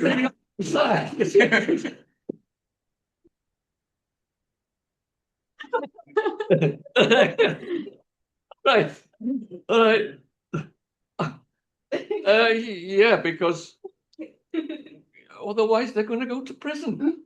I know why he's on my side, because they're his friends as well. Yes, yes, yes. Oh, you picked a bad one. Okay. Ian. So let's establish that we're going to tell the truth. Nicely done. Oh, Roger. Well done. Okay, after that, very entertaining. All right. Do any of the guests would you like to take part in the table topics by any chance? Joel or Faith, Alison, who's online, or Wanjiru. Sorry if I'm pronouncing that incorrectly. Wow.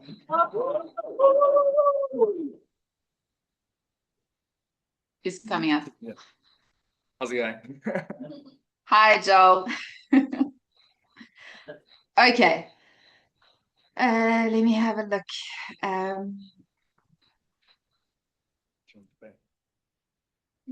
All right. So here is a question for you. What personal values guide you when deciding whether to speak up or stay quiet in a challenging situation?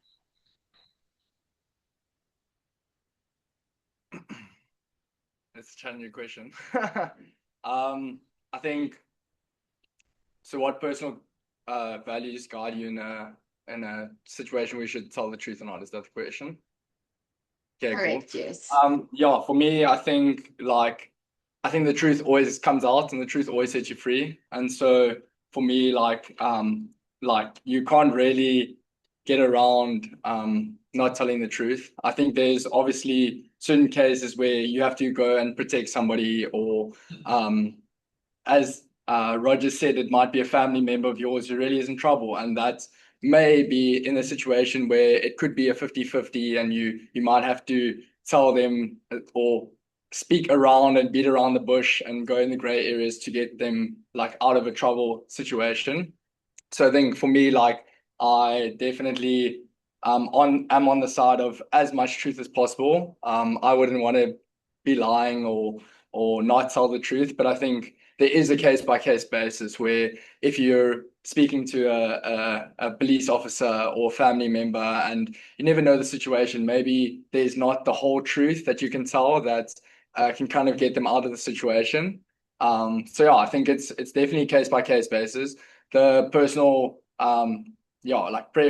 personal preference of mine would be to always tell the truth, and I'm not a lying person, so but I can play in the gray areas. So I think if I can get a place of staying in the gray areas as much as possible and really getting that person into a situation. We can then deal with the issue at a later stage, but you don't really want to get them in trouble if they shouldn't be in trouble. It definitely, if there's like a gray area that you can operate in. Was that? Awesome. Yep. That's perfect. Well done. I wanted to propose. Gunther said that he wants to debate me, so I don't know if we can do that. Okay. Is that a Justine, possibility? do we have time? Yeah, for sure. Sorry to put you on the spot there.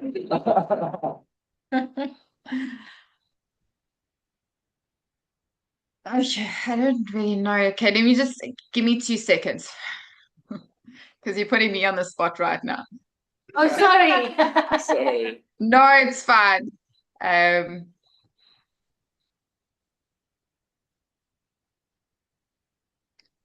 Okay, I suppose it is a bit of a debate. Okay, so what matters more when speaking truth to power? Is it saying it boldly? Is it saying it at the right time or in the right way? I'll go with. So is there a right time? Okay, so I'll go boldly and you go right time. Is that kind of how it works? Well, I'll just go against whatever you say. So I think bold is important. I think when you're speaking boldly, you can often carry a crowd no matter what you're going for. And I think in a debate like we're having right now, is that your point of the debate is to win the argument. Even if it's something like in a court, somebody can stand up and they can defend a criminal, but that is their job. And so if they speak boldly and confidently, that person has more of a chance of against going in the gray areas to get out of a situation. And so, yeah, I think going up and speaking boldly for somebody can really get the point across anytime that you do it. I think what's more interesting perhaps in someone speaking boldly is the intent behind how they're speaking. Are they speaking with kindness? I think that's really important. Also, I don't know how important it is to always just be bold and over dominating, because sometimes there's a case like you were mentioning earlier about having to be nuanced and like beating around the bushes. But then I think it's definitely the way you communicate is also important. So yeah, I think timing is also important, because you don't just want to blurt out the truth in a very dominating way that can hurt the people around you. You want to be sensitive to the situation. So I think there's definitely time and place for boldness and a time and place to be a bit more sensitive and also look at your own heart behind the way you're speaking.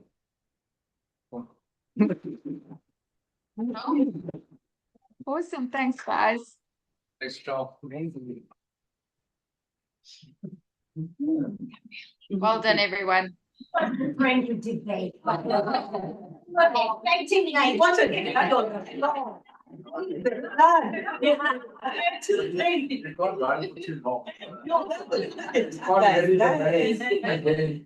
It's amazing what comes out in a 3 minutes, and you're really put under pressure. And we members know that until now, nobody has let us down in those 3 minutes. We always learned, we harvested wisdom, and we harvested as well authenticity because people spoke from their heart. And I think this is so special for me, for this club, that we don't have a face. We are who we are, and we say it. And that is so beautiful. And each time there is a lot of wisdom coming as well. So thank you, especially Joel, for stepping in and being so brave. Wonderful. Thank you. Emilia, this time I do remember you have to come up and give your timekeeper's report. Again, please welcome Emilia. Thank you, Gabrielle. This was also nice and interesting. I feel like we were really within time. So Talisha, yours was 1 minute 45 seconds. Eugene, 1 minute 59 seconds. Quinton and Roger, it was 3 minutes 49 seconds. Joel, it was 1 minute 52 seconds. And Joel and Gunther, it was 1 minute 36 seconds.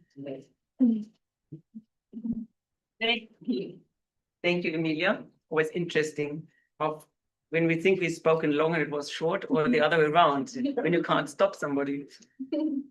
I would like now to ask our first evaluator, Anna, to come forward. And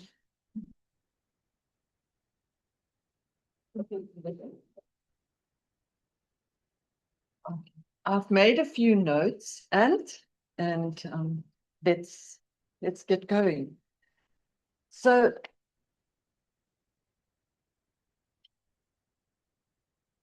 you told me that you'll be having around 160 people there at your wedding. So this is going to be, they are all there to celebrate a love story. And I think for a minute, you've got to also, or they are all focusing on a couple. That's my picture, what I get of a wedding. And I would suggest first of all, I've got to say, like, I can just imagine this beautiful farm. It's a fantastic venue. It's your home where you grew up. So the venue is beautiful. Then you're going to stand up in your suit, or you're going to look like the best man ever. I mean, and then you've got this beautiful wife next to you. So I would start off by first complimenting her, telling her how beautiful she is looking. Every woman likes to hear that. And that must be somehow your first intro, just to make her feel very special. I think so. That's what, I don't know, us ladies would feel that. So I would say first tell your wife how incredible she looks today, and bring that feeling across that you are blown away by her. Because that's what the guests also want to like see, this lovely couple.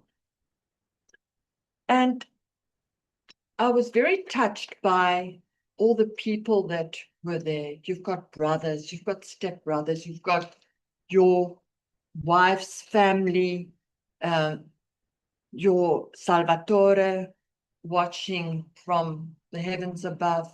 So it just also showed that how you remember your friends, and it's a testament to who you are as a person, and it comes across very well. And what I just thought that like 160 people are listening. The one at the back, I wonder if he's going to hear you, or that one, or that one. And you've got to do everything you can to captivate the audience. So I would also suggest to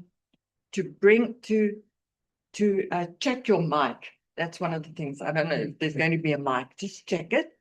And then to pitch your voice, to bring your volume up and down, at times vocal variety, and to bring in a little bit more humor, if you can tell some stories.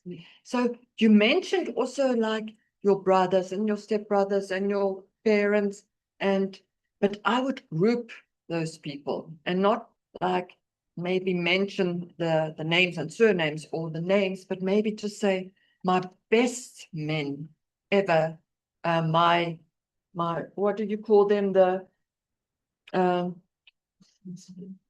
goosemen, yes.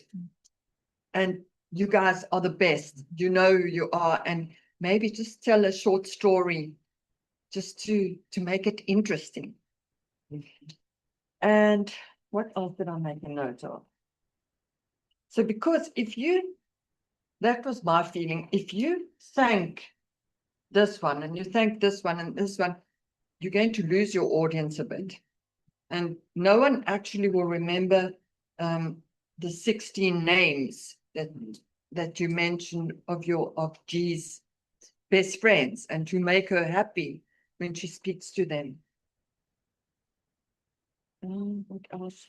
So I would also say, try to memorize as much as you can, and maybe do like sections in your speech, like color codes, or maybe I'm not quite sure how you're going to do it to wrap it up a little or to make it a bit more compact. I liked some things that you said, a dream come true. That is your story on that special day. It is very special. It's a dream coming true. Also how you met her. That was also nice. Well, like I asked you whether everyone knew your story, but maybe there are a few people that don't know your story, and it's quite special how you met. So maybe just bring that feeling across more, that people can really say, well, wow, when she walked in, I got goosebumps or something, you know, like just bring a feeling across. And how you also talk about dynamite in small packages. That's also very nice. You can all feel that she's a vibrant person. And oh yes, that I wanted to mention, that you mentioned straight ahead or straight at the beginning of your speech, you said the elephant in the room is Friday the 13th, but this is working out to be your luckiest day of the year. So that was quite nice, just talking about Friday the 13th, and that's what people think, but it is your luckiest day of the year. And in summary, I would say, make more eye contact with your audience. That you can maybe achieve if you're not going to read so much. Drop your notes. Try and drop your notes. And group your people. Rather tell a story. By my best mates, I've gone through thick hell und wie sagt man das? Heaven and hell. Heaven and hell, yeah, with them and something like that. So add more adjectives to make your speech more colorful. And then you also say, it's so easy to love your wife. And then you can elaborate more on why you love her.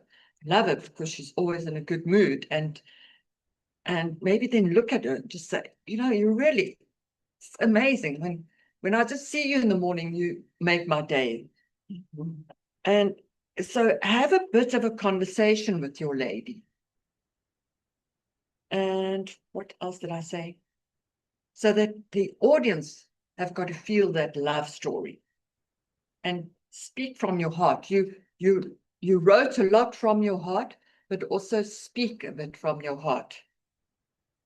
And I was just wondering if there's a favorite song that you maybe have, the two of you, that maybe then you could also bring in that song. And whenever I hear that song, so that the audience will go away, like those that are quite romantic, they may go away and think, oh, that story of love. And then whenever they're going to hear that, they're going to think about you. And I think that's it. I made so many notes, but we wish you all a beautiful day. It's just going to be beautiful. Thank you. Amazing, absolutely amazing. And maybe you can, I don't know whether you can note it all, otherwise perhaps Anna can write it down and then you can take it. But amazing what you found out. That's really very applaudable. Very good mentorship as well. We'll talk about mentorship. Andrea is our next evaluator for Alexander.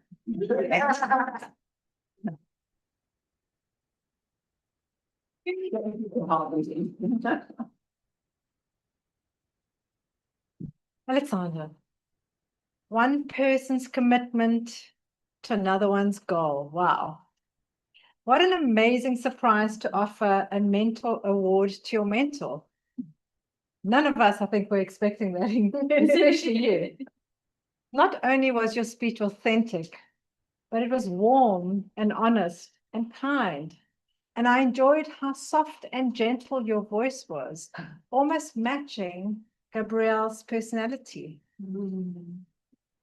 It would have been different maybe if you were speaking to Julia. I would have been bold a bit, you know, but your mentor is Gabrielle. So I really think that you matched that vibe, that frequency. I liked how you used honesty about being Gabrielle being direct and strict, because it's sometimes very hard to say the truth, as we know. But you did it with humor, and we understood that it was okay for her to do that and to be strict because it helped you to grow. I love the words you used: celebrated mentorship, inspiration, and your analogy of the GPS journey. I enjoyed that too.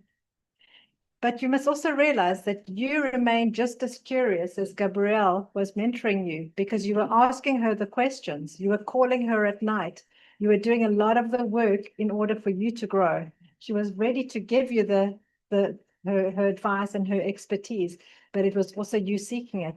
And this is something that we can all take and learn from. One of the things that I would like to mention is drop the notes. You know me, I always say, try and drop the notes, and here I am with the notes.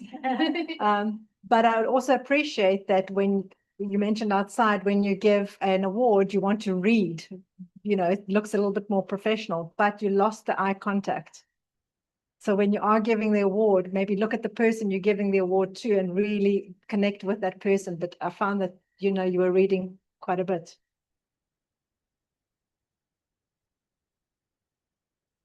Can't read my own handwriting. Other than that, once again, doing your social speech on my Mentors Award shows the selflessness, the kind nature that you have, the amazing individual you are.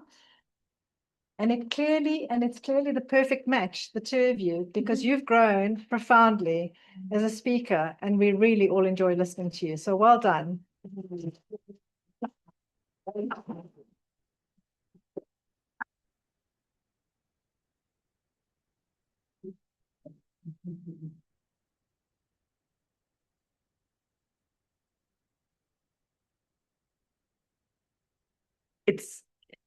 I must just say, it is really, I mean, first Alex, and now you're giving evaluation. I have nothing to say anymore. It's something very deep happening. And so just thank you as well, because I feel involved in what you said as well. Okay, we come as well to times. Emilia, may I call you up? There's one. Yeah. Yeah, Gunther, sorry. I'm so in the love bubble. Thank you. When I was doing my table topic, I was scrambling a bit mentally, so hopefully this is a bit more coherent for you, Roger. I wanna firstly say I really like your outfit and your suit. You made me feel like you're a real World War II historian. The way that you dress, so that's very cool. I want to see what I'm going to wear at the contest next week. The way you started your speech, I really enjoyed, because I had obviously just introed you, and then you used my name to lead into the story about Germany, which I found to be very cool in the way you thought on your feet. So I really appreciated that, and I thought that was a really nice way to intro your speech. The use of your hands is also really interesting, and it draws attention. So I would continue doing that. It also makes it more captivating for the audience. And the way you speak as well, I've mentioned it a couple of times, but I've always enjoyed people that are very conversational in the way they speak.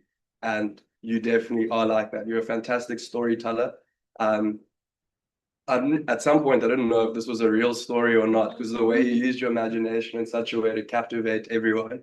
And I could see people were drawn to the way you were speaking. So your ability to be a great storyteller is really visible in the way that you communicate. Your eye contact was also incredible. You had the ability to keep everyone engaged, and you didn't speak with any notes, which is also something I really marvel at, to be honest, because I don't know how you do it. To be able to speak for however long you did with no notes, with minimal ums and ahs and is also very commendable. So I have to give that to you. The only issue was time, but I mean, for 2 minutes and 50 seconds to hear about this great story, I would definitely pay that cost every time again. So Roger, it's always great to listen to you speak, and we're looking forward to the next speeches that you're giving. I think you might be 1 or 2 speeches away from going to level 3 or 4. I don't know. I think you're on level 2. So we're very excited to hear you carry on this journey. Thanks.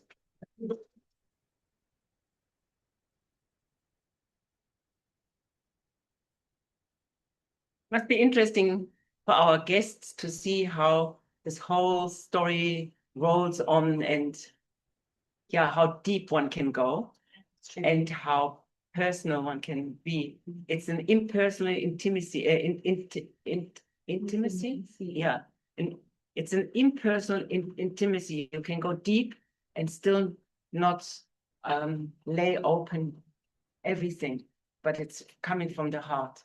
And this is absolutely stunning. What's happening here each time? So now, Emilia. Yes. Please welcome Emilia.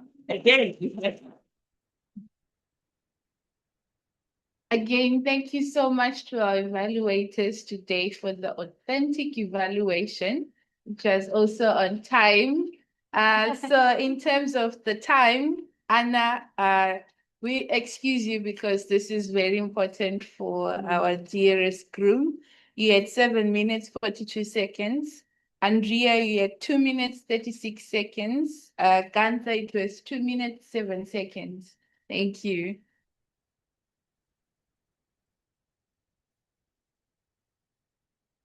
Normally, we do a prize giving, let's say. We vote for the best speaker, for the best evaluator, and for the best table topic speaker. Now, this evening is a little bit different because the wedding speech you cannot put into category of, if you're evaluating. The 3 minutes beautiful Alex speak, you cannot put into this arrangement. And if you have only 2 speeches or 1, you don't vote for the best speech. And I think they're all world class. Therefore, we are not voting for the best speech, but we do vote for the best evaluator and for best table topics. Now, what are we doing with a group like those 2 and those 2? Together. Together, they come together. Okay. So here, Aya, here our beautiful president has put this one out, and you please tap on the telephone and give us your commentary to it. Twice a day.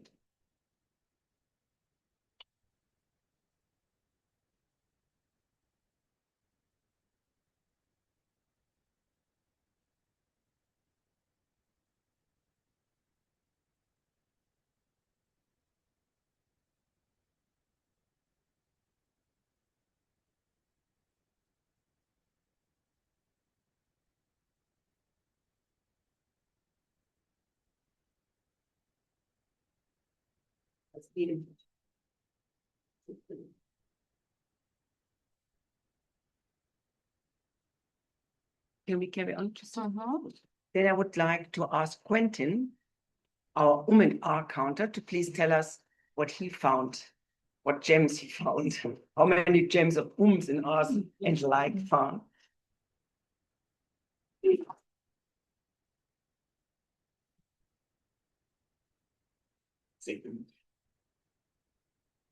Okay, so let me try and read my notes here. So we'll start. I think first, before starting, it was quite interesting to see the range and the different types of words that people use as filler words. I think everyone tends to have one word that they use a lot, and it varies significantly from person to person, which I found was quite interesting from personal note. Starting with Anna, you had 13 mostly as well as a couple of repeats. Then Justine, only 1 R, I counted. Number 3 was Gabrielle. That was 5 sorry, I'm trying to read my notes at the same time. Then was Emilia with the 6, mostly with the word that you use a lot. And number 5 was me, which I didn't count, but I have enough ink in the pen. Number 6 was Tilisha. So Tilisha, you had two Number 7, Anthony. I counted only one next, number 8 is Andre. There was only, just get the line correctly. There was only three repeats, but no crutch word, which I found very interesting. Number 9, Alexander. No repeats and no words. So congratulations. Didn't pick up anything there. So very good.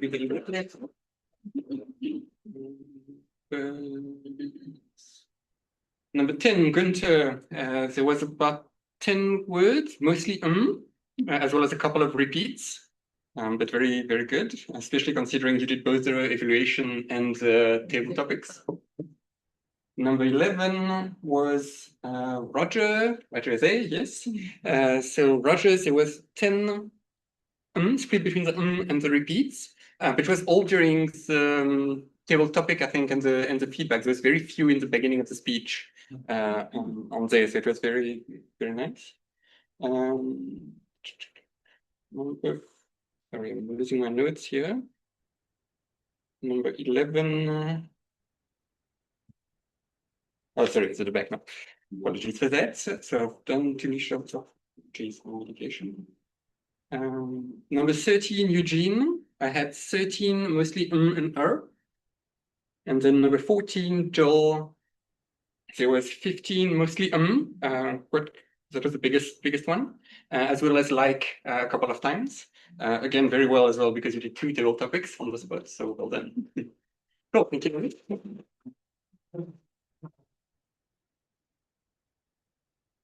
Tilisha, you are our next one. Welcome to the grammarian, Tilisha.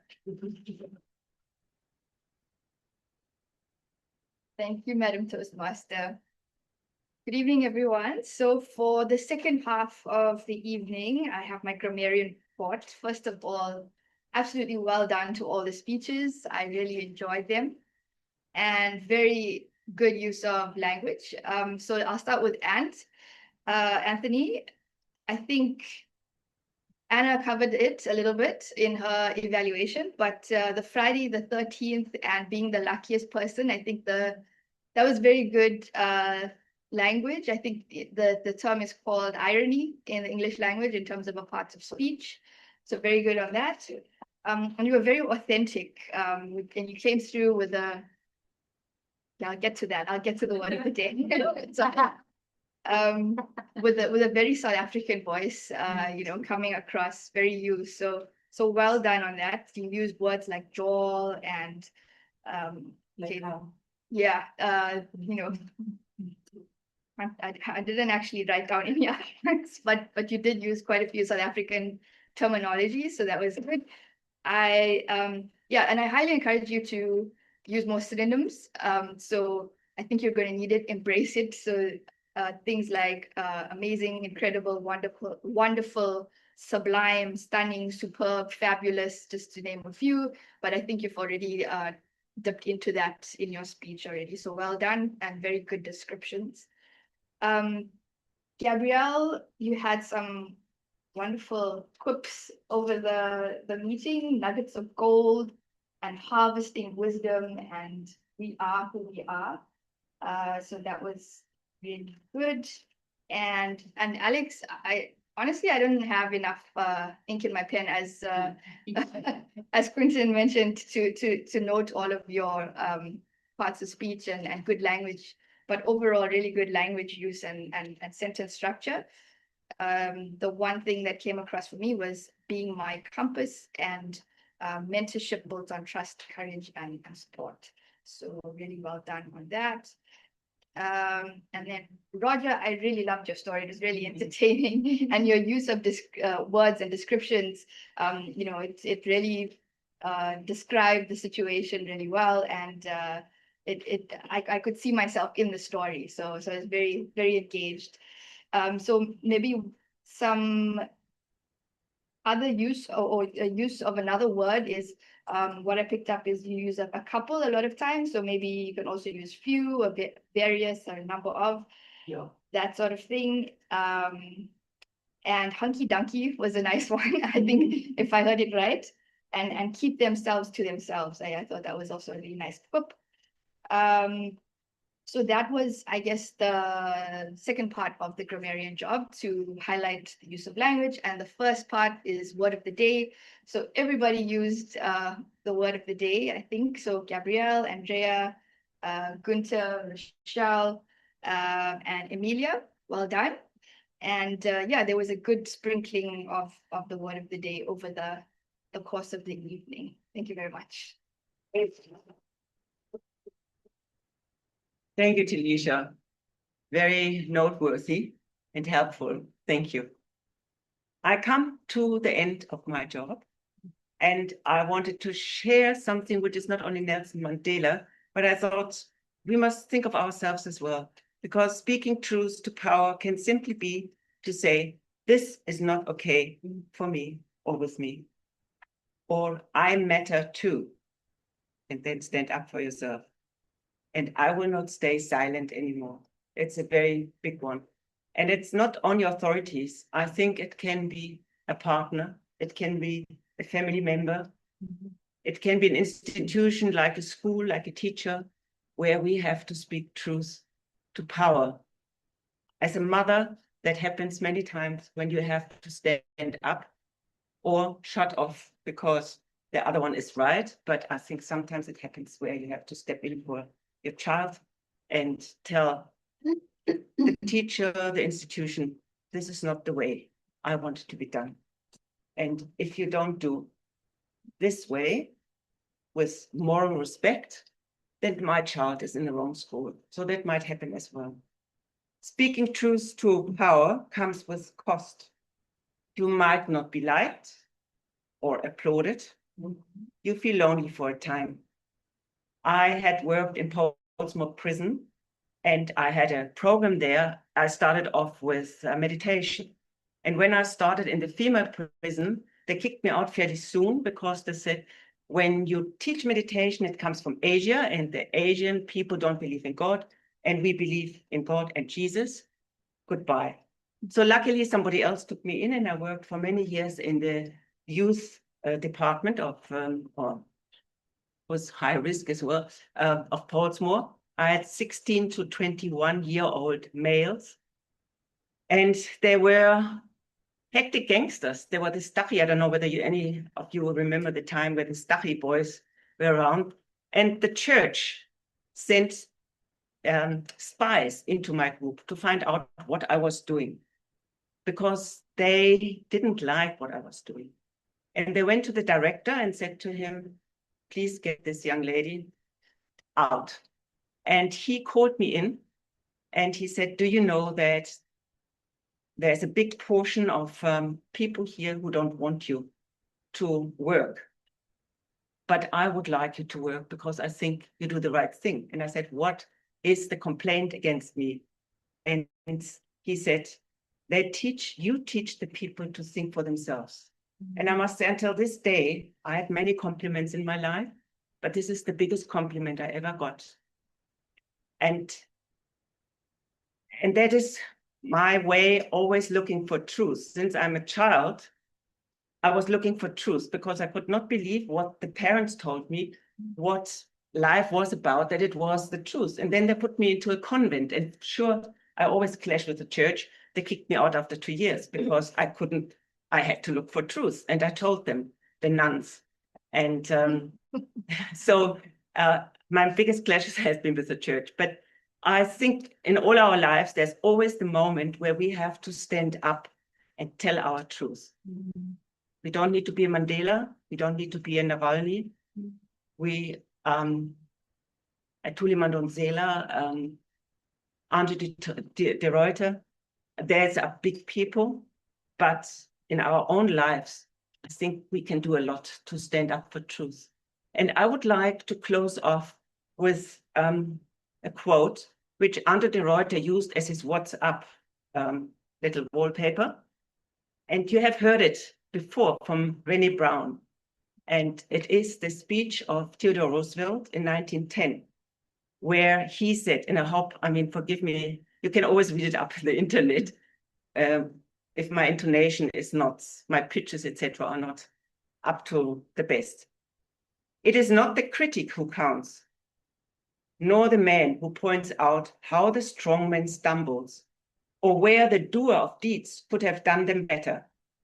The credit belongs to the man who's actually in the arena, whose face is marked by dust and sweat and blood, who strives valiantly, who errs, who comes short again and again, because there is no effort without error and shortcoming. But who does actually strive to do the deeds, who knows great enthusiasm, the great devotions, who spends himself in a worthy cause, who at the best knows in the end the triumph of high achievement, and who at the worst, if he fails, at last fails while daring greatly, so that his place shall never be with those cold and timid souls who neither know victory nor defeat. I wish you a wonderful journey to speak your truth. And I would hand over to our beautiful president. Thank you very much.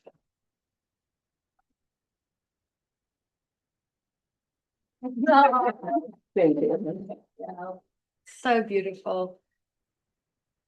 Gabrielle, thank you so much for your words of wisdom, for your books that you found, and you brought those little pearls into our Toastmasters meeting tonight. So thank you. I always know that when Gabrielle is going to be the Toastmaster, she's going to bring us all of this information, and always authentically and with your heart. So thank you so much. Talisha, count it, please. So thank you, Gabrielle. And then I just want to thank every single one of you that stood up here this evening who spoke. Wedding speeches, table topics, evaluations, all of the roles that make this evening happen. So timer, grammarian, R-counter, thank you so much.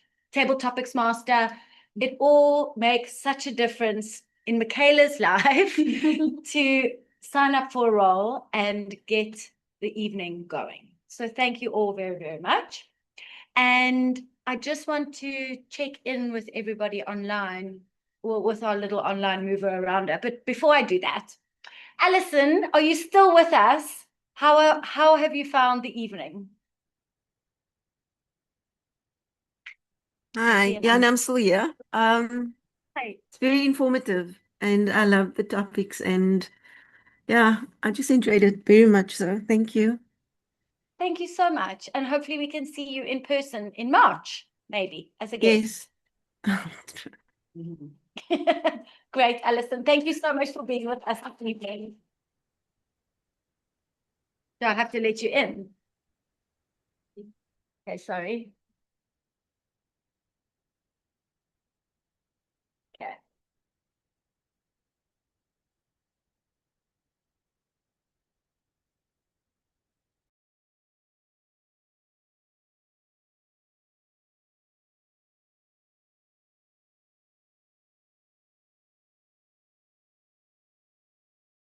I'll just turn it around. So there you go. So what am I looking at? Why is it blurry? It's okay. Sorry.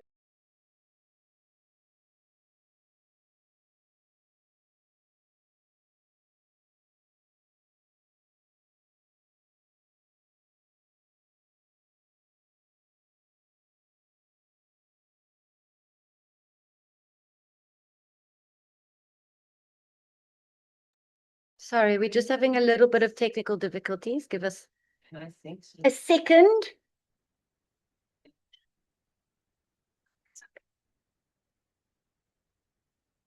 There you go. Must I let you in again?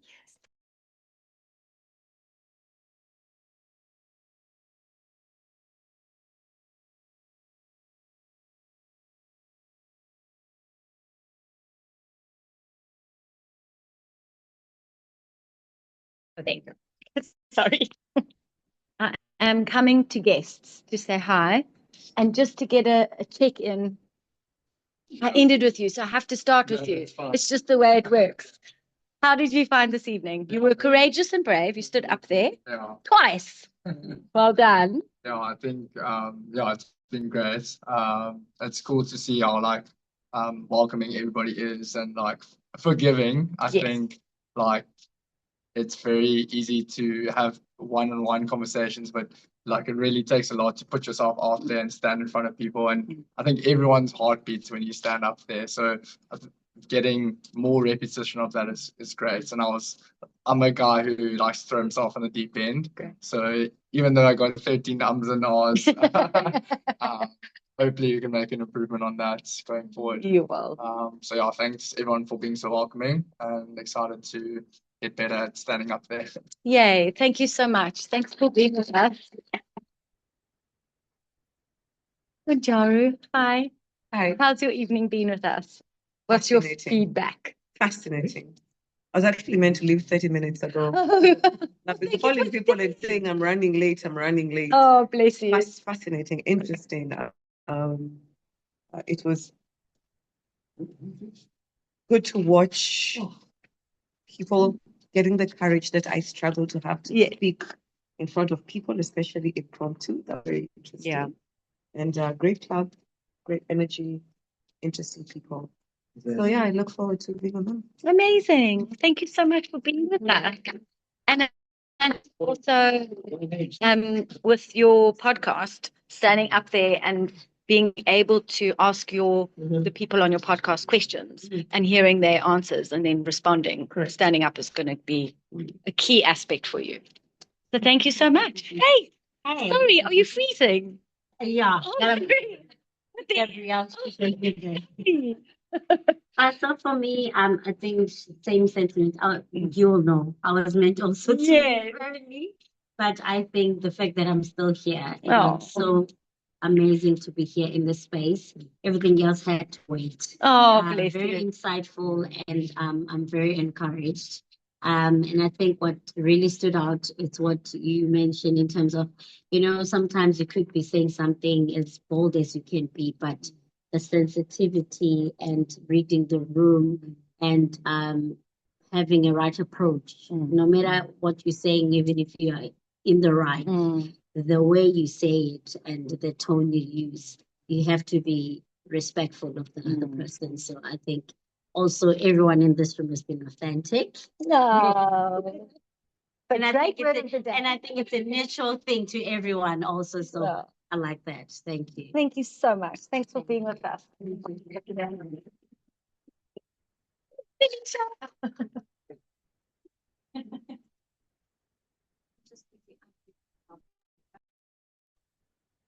Great. Thank you so much to all of our guests for being with us this evening and staying the extra little bit of time. So if you need to run, you can run. But we do hope to see you again in our next meeting. Speaking of, that is going to be the 10th of March. Please save the date. It's not the first Tuesday of the month, because the venue has got something happening that Tuesday. So the 10th of March. And our theme is going to be active listening, because we always stand up here and we speak, and it's all about getting confident speaking. But actually what you need to be practicing is listening at the same time, so that you can give beautiful evaluations like we had this evening. The one thing to just make a note of, because we have got our contest next week, Wednesday, please, can you let me know if you can attend? We are looking for some role players, but also just for members to be there to support their fellow Toastmasters who are participating in the contest. It's next week, Wednesday. So it's Wednesday, the 11th of March. And that is March. February. 11th of February. That is where we've got the international speech contest. We're only doing the international speech contest this year. And we have got 3 speakers. Please come show your support. Let me know if you can attend so we can organize the venue, because we'll be in the boardroom. We're not going to be in this room, we'll be in the boardroom. And with regards to the contest, why is the time so important? So when you're standing here, and Amelia is our beautiful timer, you have the time for your 5 minutes, your 6 minute, no, 5, what is it, 5, 6, 6.5. Okay. If you are in the 7, yeah, 5, 6, 7, sorry. So in the international speech contest, which is global, it's all over the world, 35,000 people enter every year, and only one person wins in August. The time is really important because if you go over 7 minutes, 31 seconds, you are disqualified. And that means we can't even look at what the judges have said about you. If you're first, second, or third, we immediately have to not look at your name. So please, if you are entering the speech contest, ensure that your speech is at least 6 minutes. You can go to 7:31, but if you go to 7:31, that means you're disqualified. So make it safe and go like 7 minutes. So when you see that red light, start wrapping up, and you've got like 20 seconds to wrap up, because it would be really heartbreaking if you are all standing there giving your best to go into the area contest and we can't put you through because you've been disqualified. So please just be really mindful of that. And then another thing, the Rand is doing super well at the moment. It is almost time to renew for 6 months or a year. If you renew today, not literally today, but I did look at the amount. It's like 958 Rand currently for 6 months. It's usually about 1,200, 1,100. So you have quite a big saving to quickly pop it in your basket now. Everyone's been paid, I hope. So it's time. And what you can do, you don't have to do it for just 6 months. You could do it for a whole year. And then you're saving that extra amount for whatever is that, $120 opposed to $60.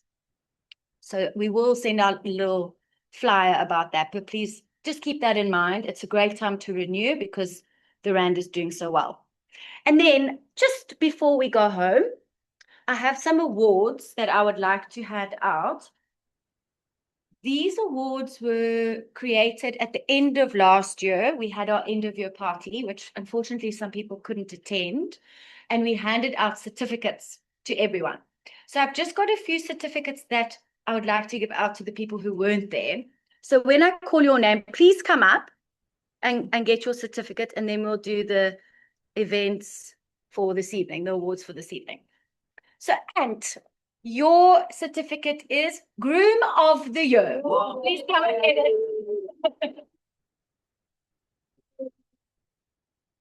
I'm going to do a photo shoot on this side. Yeah. Congratulations. Very soon to be groom. Yay. Thank you. Okay, here we go. I love this. This is perfect for tonight. Gunther, the true North trailblazer for authenticity. Perfect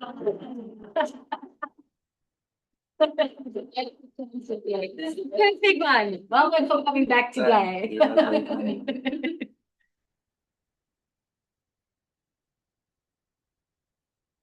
Thank you, photographer. And then our last one, who wasn't at the end of your party, Roger. Oh. Sorry, I'm not shouting at you. Voyager of the Year. Yeah. Yay.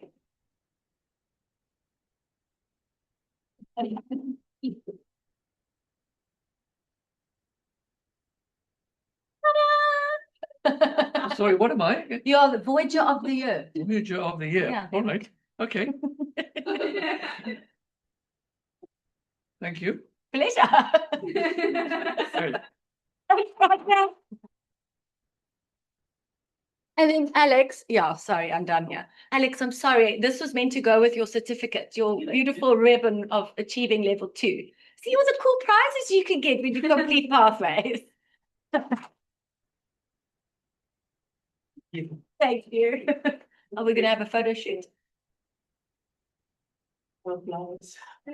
What did you say? For the flyers. Oh, for the flyers. Oh, yeah. Don't only use me, use other people too. Okay, while we're on the awards, I'm going to start with the awards for this evening. So, as Gabrielle mentioned, we won't have awards for best speech, but we've got awards for best table topic and evaluator. And I think it's evaluator first. Okay, drum roll. But table topics first. Talisha!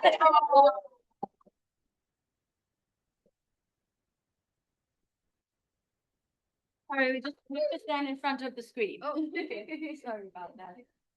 Yeah. Just don't block your name.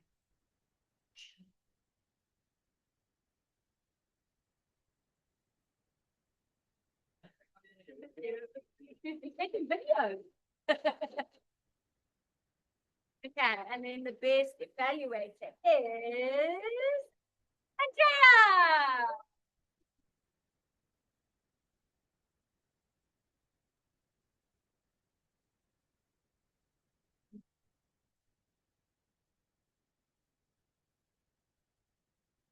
Congratulations. Thank you very much. Okay, we're just going to have a quick photo shoot.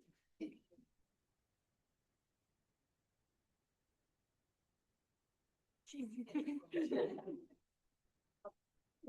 you. Thank you. Rochelle, I also just want to acknowledge you for your beautiful table topics this evening and for being so quick on your feet when you were challenged to do another table topic. So thank you so much. Oh, sorry, I can stop my sharing. Anytime. Thank you. So well done. I think it was your first time doing table topic. It was. Thank you. So well done. That was really beautifully done and really such stunning topics that got people thinking. So that was great. So thank you. Thanks, Justine. Thank you. Pleasure. So nice to see you online. Julia, thank you for sticking with us this evening, even though you are not so well. I hope that everyone recovers and you can enjoy your time with your family and everyone in the room, and all the best for next Friday. We'll all be thinking of you. Please, I know Toastmasters is not on your agenda to think about us on the day, but if you happen to sneak us a little picture on the group, we'll be super excited to see and look forward to hearing all the stories. I'm sure you're going to come back with a mountain full of stories to tell us about the day in a speech, in many speeches. Fabulous. So everyone else, thank you so much for being with us this evening. To all of our guests, it's been a real treat having you, so thank you. And we'll see you on the 10th of March. Thank you.